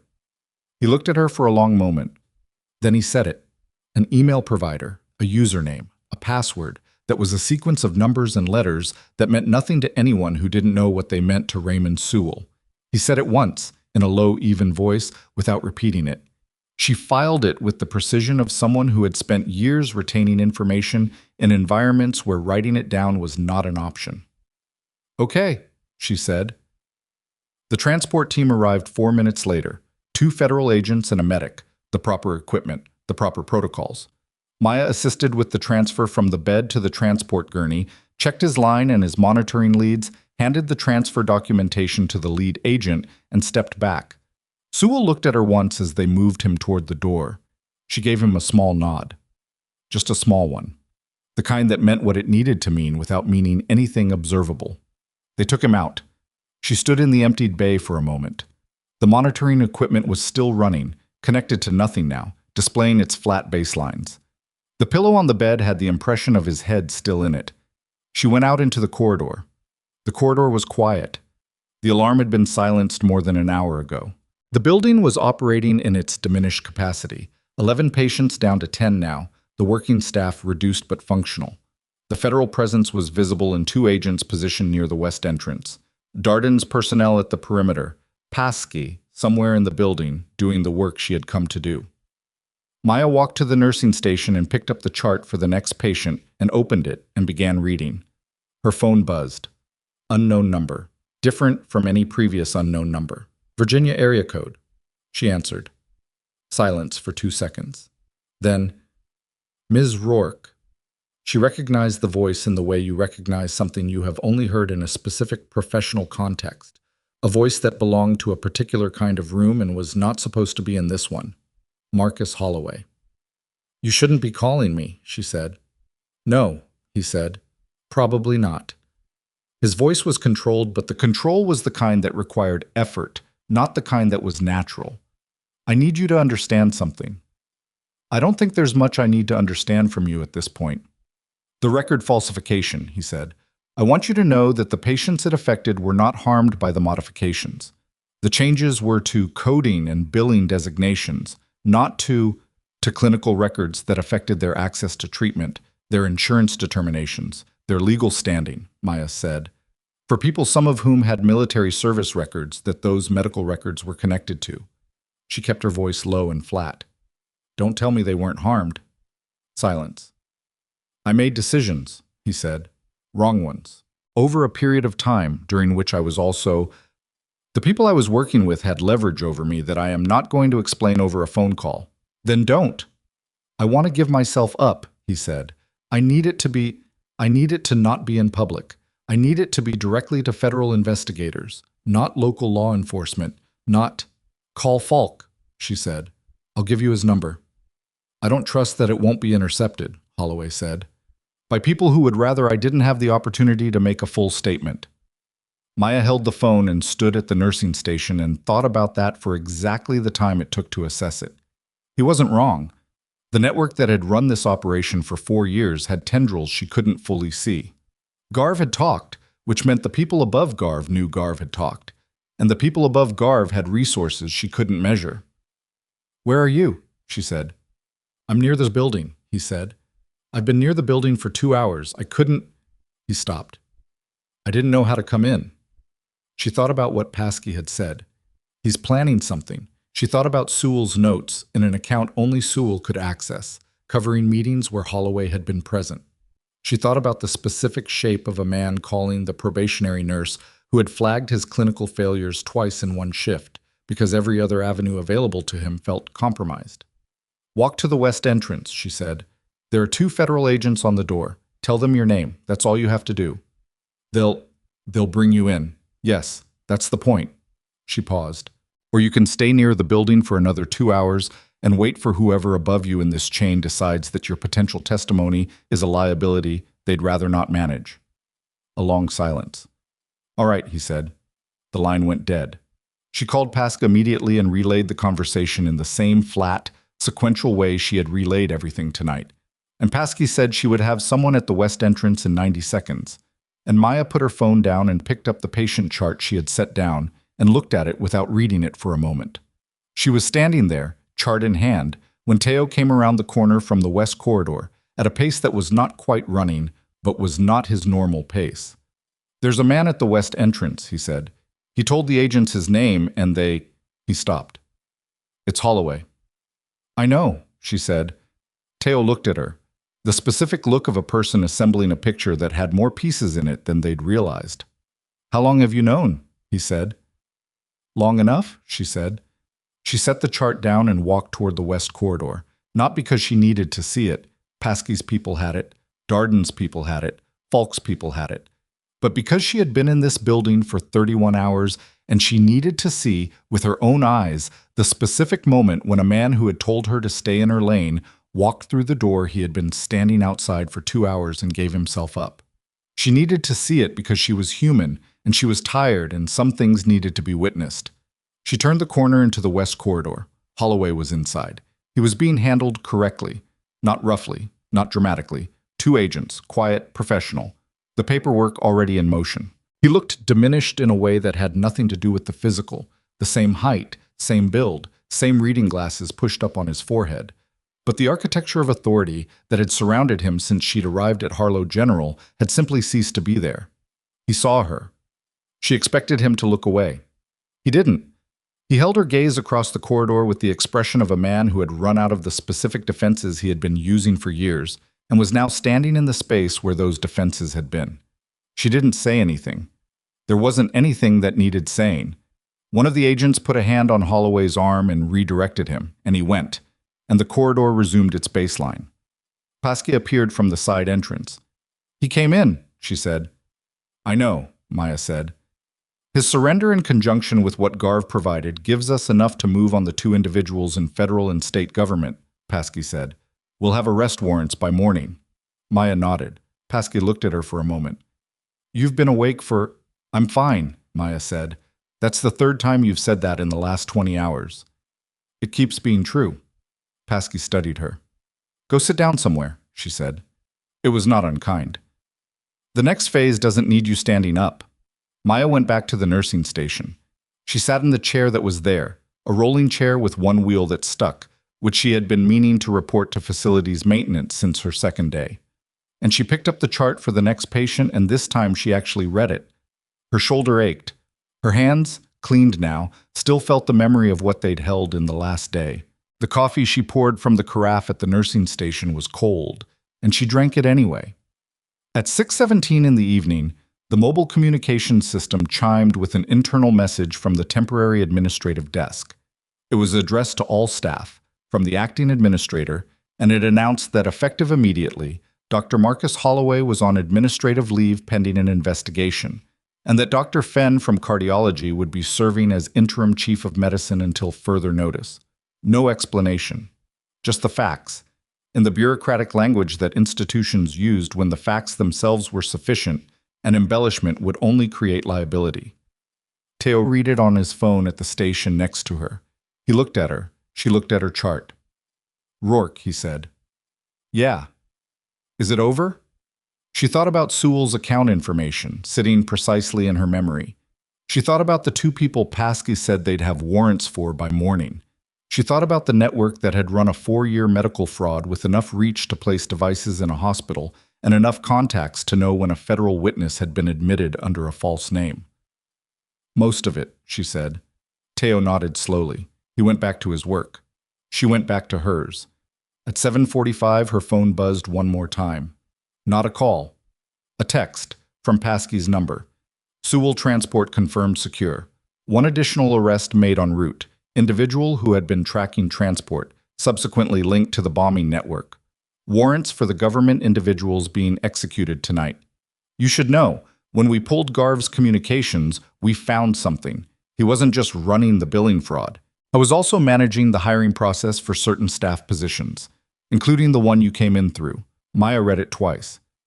"Your placement here wasn't our surveillance," the next message read. "It was theirs. Someone in the network arranged for you to be hired here 6 weeks ago. We don't yet know why." She set the phone face down on the nursing station. She sat with that for a long moment, in the reduced, damaged, half-functioning hospital that someone had tried to destroy twice in 24 hours.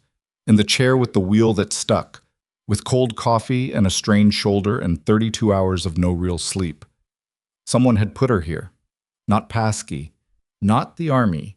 Not coincidence. Someone connected to the network that had falsified records, bombed a building, and tried to kill a federal witness had specifically arranged for Maya Rourke to be hired as a probationary nurse at Harlow General Hospital 6 weeks ago. And she could not yet answer the only question that mattered. What had they expected her to do? The question sat with her through the rest of the evening shift and into the night, not loudly. She was not a person who let unanswered questions become noise, but with the persistent low-frequency presence of something that needed resolution and wasn't getting it yet. She worked. That was the most useful thing she could do, and usefulness had always been her anchor when the larger picture was unclear. She checked her remaining patients, updated documentation, helped Teo reconfigure a monitoring lead that had slipped during the earlier evacuation chaos, drank more cold coffee, and kept the question at the back of her mind where it could be examined without consuming the foreground. At 9:40, Paskey came to find her. She sat across from Maya in the staff room, the same narrow room with the vinyl couches where Maya had slept 45 minutes the previous morning, which felt like something that had happened in a different week, and she put a folder on the table between them. "We know why you were placed here," she said. Maya waited. "The individual who arranged your hiring, through a recruitment firm that was a shell operation for the network, believed you had information." Paskey opened the folder. "Specifically, they believed that during your last deployment, you had direct knowledge of a supply contract irregularity involving a medical logistics company. A company that, as it turns out, is connected to 3 of the individuals we moved on tonight." Maya looked at the folder. The company name on the documents meant something to her. It pulled at a specific memory from a specific country on a specific morning when the supply drop had not contained what the manifest said it contained, and she had written it up and been told by someone 2 ranks above her to adjust her report. She had not adjusted her report. She had filed the original and kept a copy. "They thought I had documentation," she said. "They thought you had your copy of the original supply discrepancy report," Paskey said, "which, according to our records, you do, which you filed with the Army IG 2 years ago when you left service, and which has been sitting in a pending review queue since then because the IG office was," she paused, "understaffed and under specific administrative pressure to deprioritize certain categories of contractor complaints. Administrative pressure from people who were connected to the network." Maya didn't say it out loud because Paskey's expression already confirmed it. "They hired me into this hospital to watch me," Maya said, "to find out if I had the physical copy, to determine whether I was a threat, and potentially to manufacture a situation that discredited you," Paskey said. "Your probationary status, the hierarchy conflicts, those weren't accidental. Garv was managing your review process. The plan, as best as we can reconstruct it, was to ensure you were terminated before your 90 days were up. A terminated probationary nurse with a conflict history is not a credible witness. Maya sat with that. She thought about Deborah's conversation in the break room, the pattern of pushing outside your scope.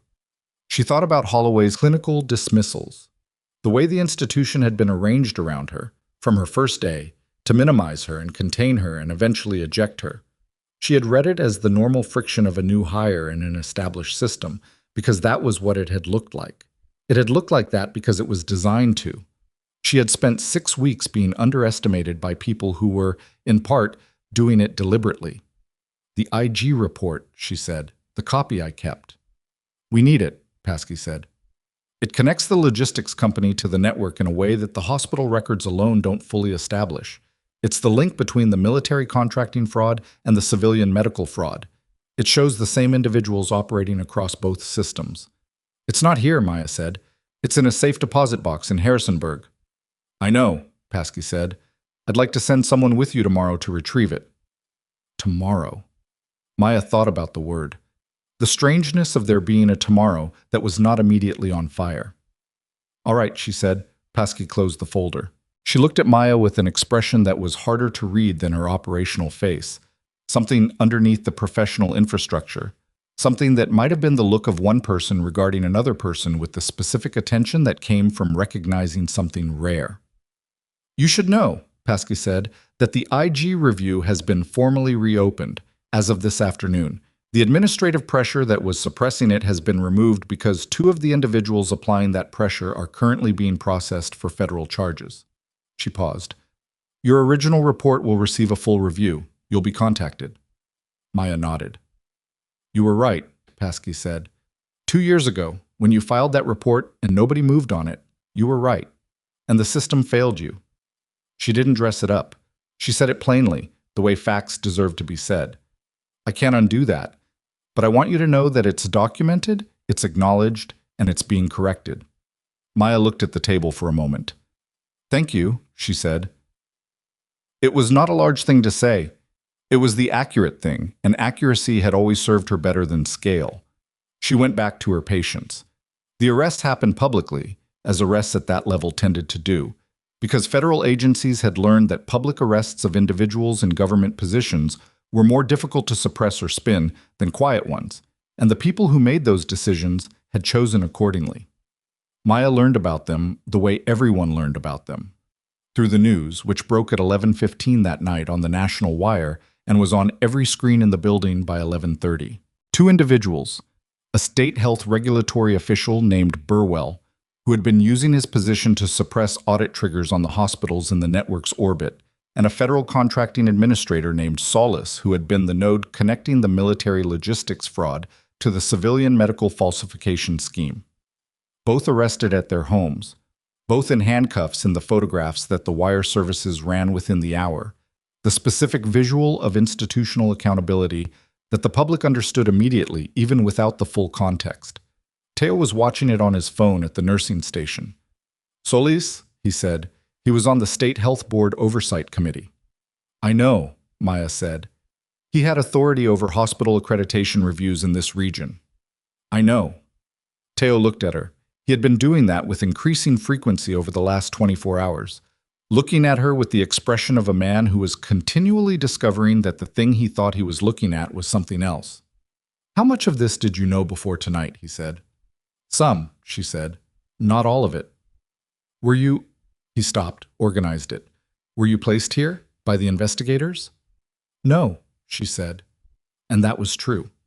She had been placed here by the other side, which was a different thing entirely, and the investigators had found her here, which was different again. The full shape of it was complicated enough that simplifying it for a hallway conversation felt wrong. I was hired here legitimately. What was happening in this hospital became clear over time. He accepted that.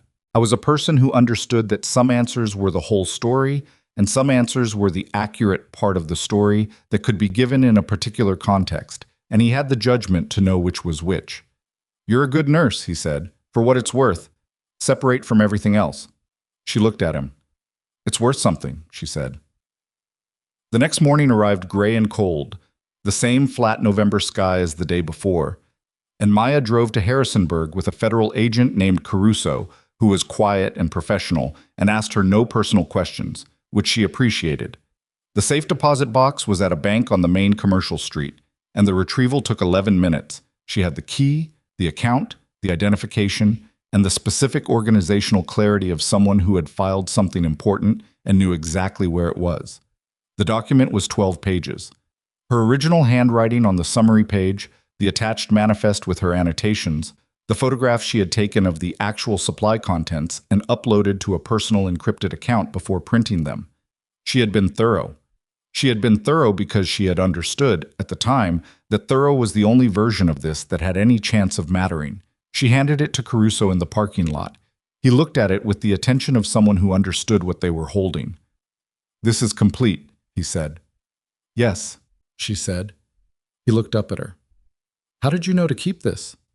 She thought about the morning in question, the supply drop, the manifest that didn't match, the two-star who had told her to adjust her report with the specific calm of a man who had said it before and expected it to work the way it had always worked. "Because someone told me not to," she said. Caruso nodded slowly, as if that was the most complete answer possible, which it was. They drove back to Denton. The formal proceedings began 8 days later, though Maya experienced most of them not as drama, but as paperwork. The specific administrative weight of institutional accountability, which moved slowly and generated documents and required signatures and produced, at each stage, a paper record of what had been done and what it meant and who was responsible. Holloway's cooperation with federal investigators was extensive. He provided 4 years of internal communications, financial records, and meeting notes that had been kept, apparently, by a man who understood that the day might come when his own documentation would be the only thing standing between him and a worse outcome. He identified 7 additional individuals connected to the network, 3 of whom were in the medical sector, 2 in contracting, 2 in regulatory positions, and his testimony, combined with Garv's and with Sewell's notes from the account, whose credentials Maya carried in her memory for the 11 days until Sewell was stable enough to access it himself, constituted the evidentiary backbone of a federal case that the prosecutors described, in the press conference that Maya watched on a small screen in the hospital break room, as the most comprehensive exposure of civilian military contractor fraud in the region in over a decade. She watched the press conference alone. Teo had offered to watch it with her, and she had said she was fine, which she was. Some things she preferred to receive in private, not because they were painful, but because they were significant. And significant things deserved a moment of quiet attention rather than a shared performance of reaction. The prosecutor named the hospital once. He named the fraud scheme in detail. He named Solis and Burwell and 4 of the others whose names she now knew. He did not name Maya Rourke because she was not part of the criminal case in any named capacity, and because Paskey had, she suspected, arranged it that way on purpose. She did not mind not being named. Being named had never been the point. 3 weeks after the bombing, the hospital held a staff meeting that was different in character from all the staff meetings that had preceded it. Dr. Fenn was interim chief of medicine and ran it without Garv's administrative hedging and without Holloway's hierarchy, which made it shorter and more direct and significantly more honest. She presented the status of the federal investigation, the damage assessment, the rebuilding timeline. She addressed the fraud directly, not in the minimizing language of institutional crisis management, but in the plain language of a woman who had worked in this building for 16 years and was angry and was not pretending she wasn't. Patients in this hospital were harmed, Fenn said, not physically, in most cases, but practically. Their records were altered, their billing was manipulated, their legal standing in some cases was affected. That is harm. The institution caused it. The institution is responsible for addressing it. Nobody in the room said anything for a moment. "We are going to be a different hospital than we were a month ago," Fenn said. "That is not inspirational language. It is a factual description of what is required." At the end of the meeting, she looked at Maya. "Stay," she said. The room cleared.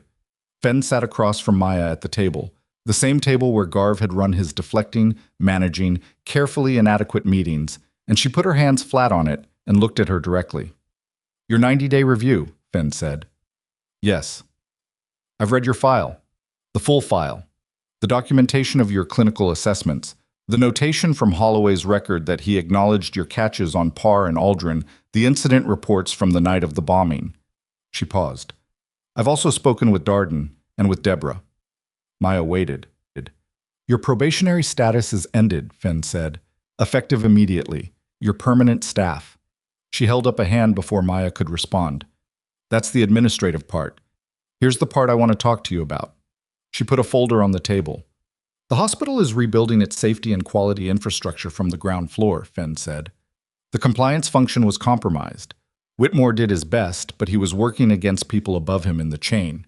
We need to rebuild the clinical safety review process specifically. The process by which nurses and junior staff can flag concerns about patient care without those flags being buried or used against them. Maya looked at the folder. She did not open it yet. I want to create a clinical safety advocate role, Fenn said. It would sit within the nursing structure but have direct reporting access to the medical executive committee. The person in that role would review flagged concerns, investigate when warranted, and have the authority to escalate to the chief of medicine and, if necessary, to external oversight. She paused. It would require someone with clinical judgment, documented instincts for identifying systemic problems, and, if I'm being direct, the specific absence of concern for whether the flag they're raising is going to be unpopular. Maya looked at her. You're offering me the position, she said. I'm asking you to consider it, Fenn said. It's a significant scope change from floor nursing. It would mean less direct patient contact and more institutional work. Some people find that trade-off wrong for them. She was matter-of-fact about it, not selling. But if you want it, it's yours. Maya sat with the folder under her hands and thought about the 6 weeks she had spent being the probationary badge, the overstepper, the new hire who didn't know the culture. She thought about the specific grinding work of raising a correct concern in a system that had been designed, partly deliberately and partly through ordinary institutional inertia, to suppress correct concerns. She thought about the 16 people she had cared for on the night of the bombing, the patients who had been in this building and whose continuity of care had depended on a nursing staff that could function in a crisis. She thought about Gerald Parr and his jaw radiation and the 45 minutes that had mattered. She thought about Victor Aldrin going completely still. Yes, she said. Fenn nodded once. Not effusive, just confirmed. Good, she said. I'll need you to draft the operating parameters for the role. You know better than I do what it needs to be able to do. I'll have something to you by Friday, Maya said. Deborah found her after the meeting, in the corridor outside, where Maya was standing with the folder and looking at nothing in particular. Deborah stopped beside her. She stood there for a moment without speaking, which was uncharacteristic enough that Maya paid attention to it. I owe you an apology, Deborah said. Not a qualified one. Not a but. Maya looked at her. The conversation in the break room, Deborah said. The pattern of pushing outside your scope. What I said was, I was using institutional language to do institutional work, which was to manage you into a smaller space. I was doing it partly because that's what the system I work in does. And partly because… She stopped. Restarted. Because when someone comes into a system and immediately starts being right about things, it is threatening to the people who have been there for 19 years. And I let that be my guide instead of letting clinical reality be my guide. Maya said nothing. You were right about Parr, Deborah said. You were right about Aldrin. Everything you did on the night of the bombing was correct. And I spent the first 6 weeks of your time here making your life harder because I was protecting something that didn't deserve protecting. She looked at her directly. I'm sorry. It was not easy for Deborah to say. Maya could see that, the cost of it visible in the controlled, deliberate way she was standing, the specific effort of a person who had decided to do something uncomfortable and was not going to let the discomfort become a performance, but was also not going to pretend it wasn't there. Thank you, Maya said. That's it? Deborah said. What else would you like? Deborah looked at her for a moment. Something in her expression shifted, not quite a smile, but in the direction of one. Dr. Fenn offered you the safety advocate role, she said. It wasn't a question. Yes. Good, Deborah said. It's the right fit. She paused. I'll be honest. I'm not entirely sure how to work with you in that capacity.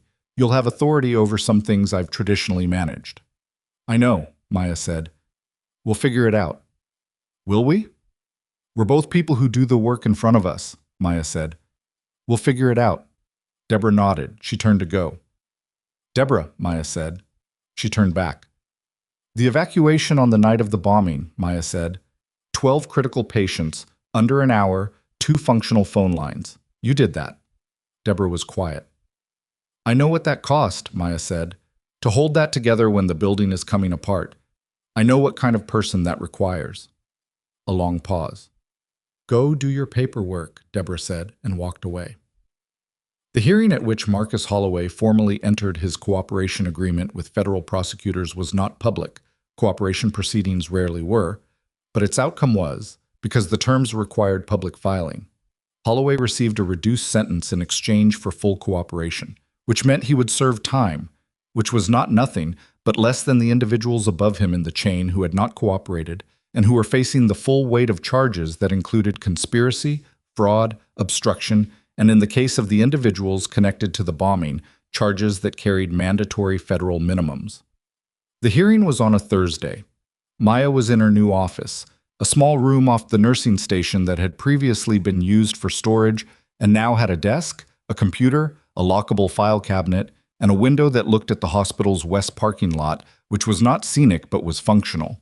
When Teo knocked on the door and told her, Holloway took the deal, he said. I know, she said. She had received a text from Paskey an hour earlier. Teo leaned in the doorway. How do you feel about it? She thought about it honestly.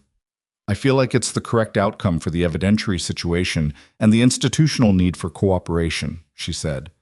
And I feel like 63 patients who had their records altered are going to spend the next several years navigating the legal and practical consequences of that, and no deal changes what that costs them. Those aren't the same feeling, Teo said. No, she said. They're not. He nodded.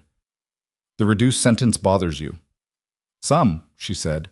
Less than it would if the people above him were getting reduced sentences. They're not.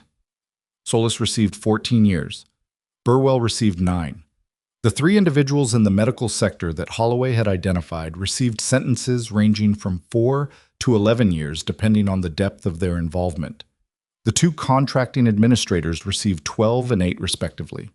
The man in the gray shirt who had been arrested in the stairwell, whose name was Duval, whose background was private security and whose connection to the network had been established through financial records that Garv's cooperation uncovered, received 7 years on the federal explosive device charges alone, with additional charges pending. It was not satisfying in the way that stories were sometimes described as satisfying, clean, complete, the ledger balanced.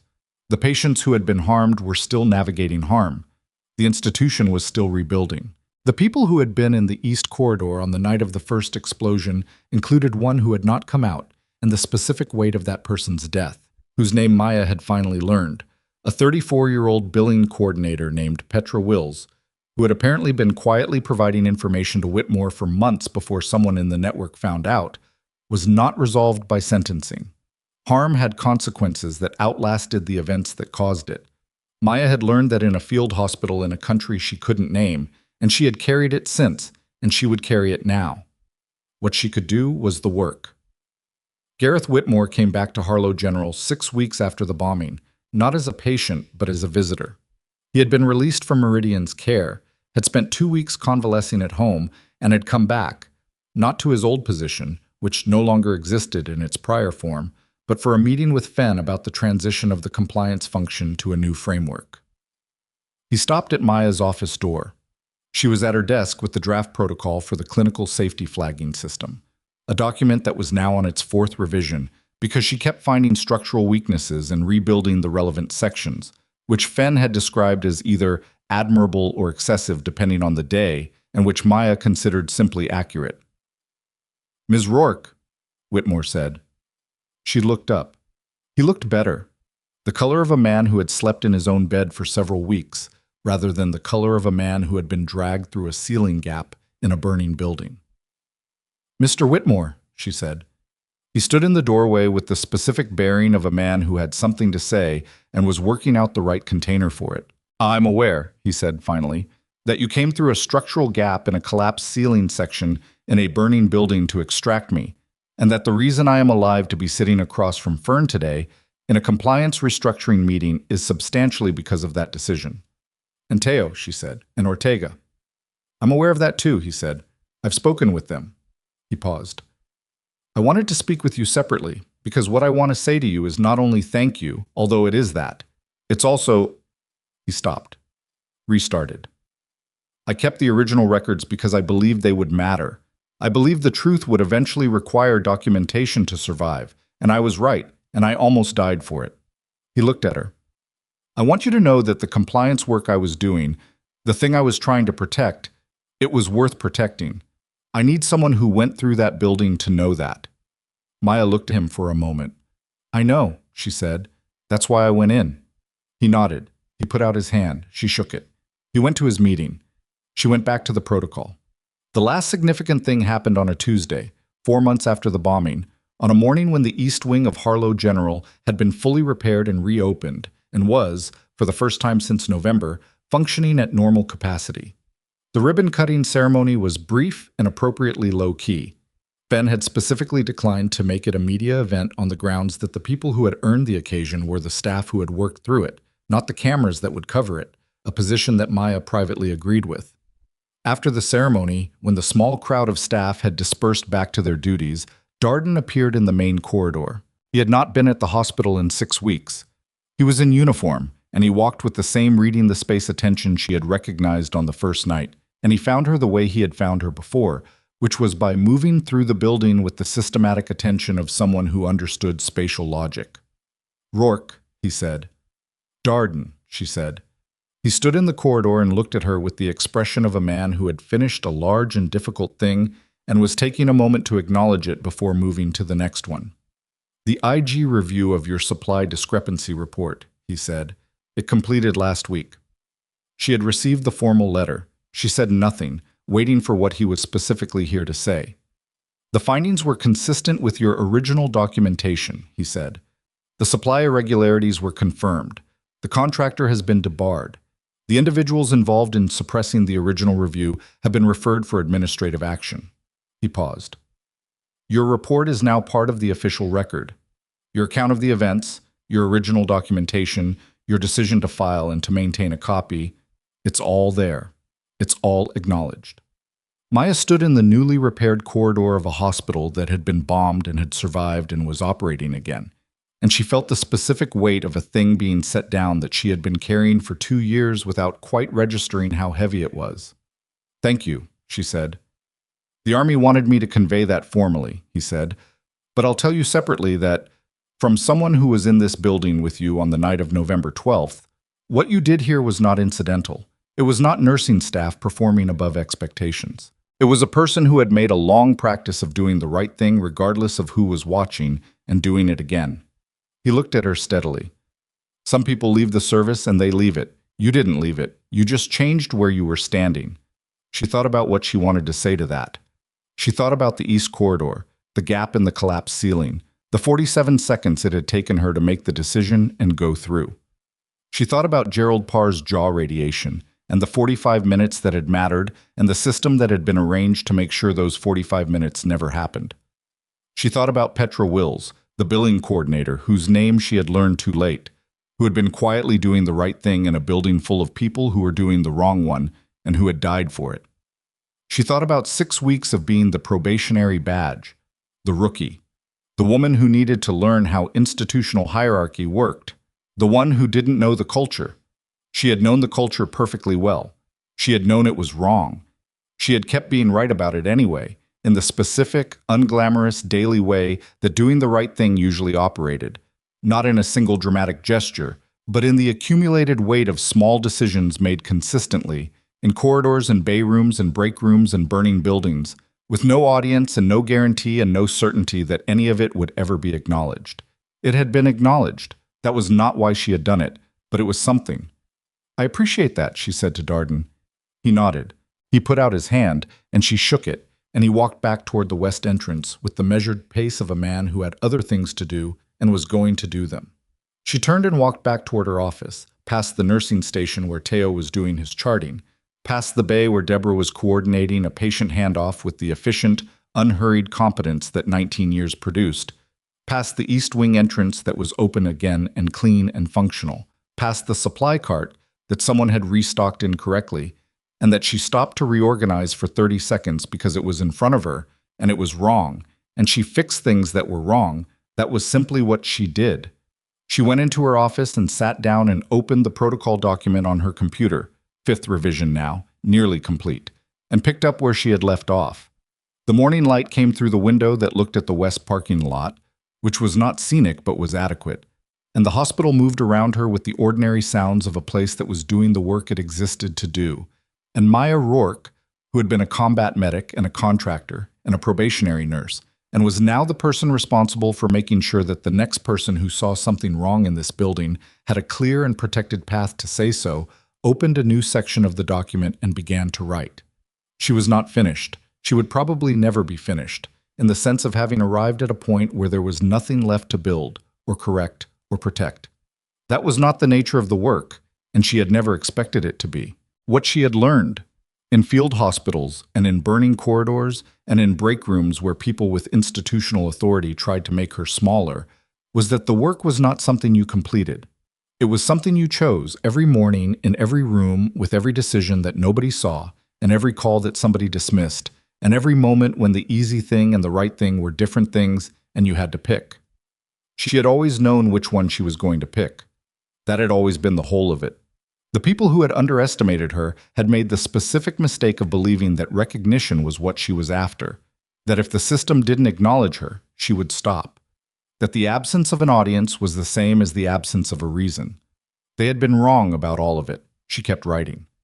Outside, Denton went on being Denton, traffic on the main road, a delivery truck pulling into the hospital's service entrance, a November morning that had decided at some point to produce actual sunlight, which came through the window at an angle that caught the edge of her desk and held there.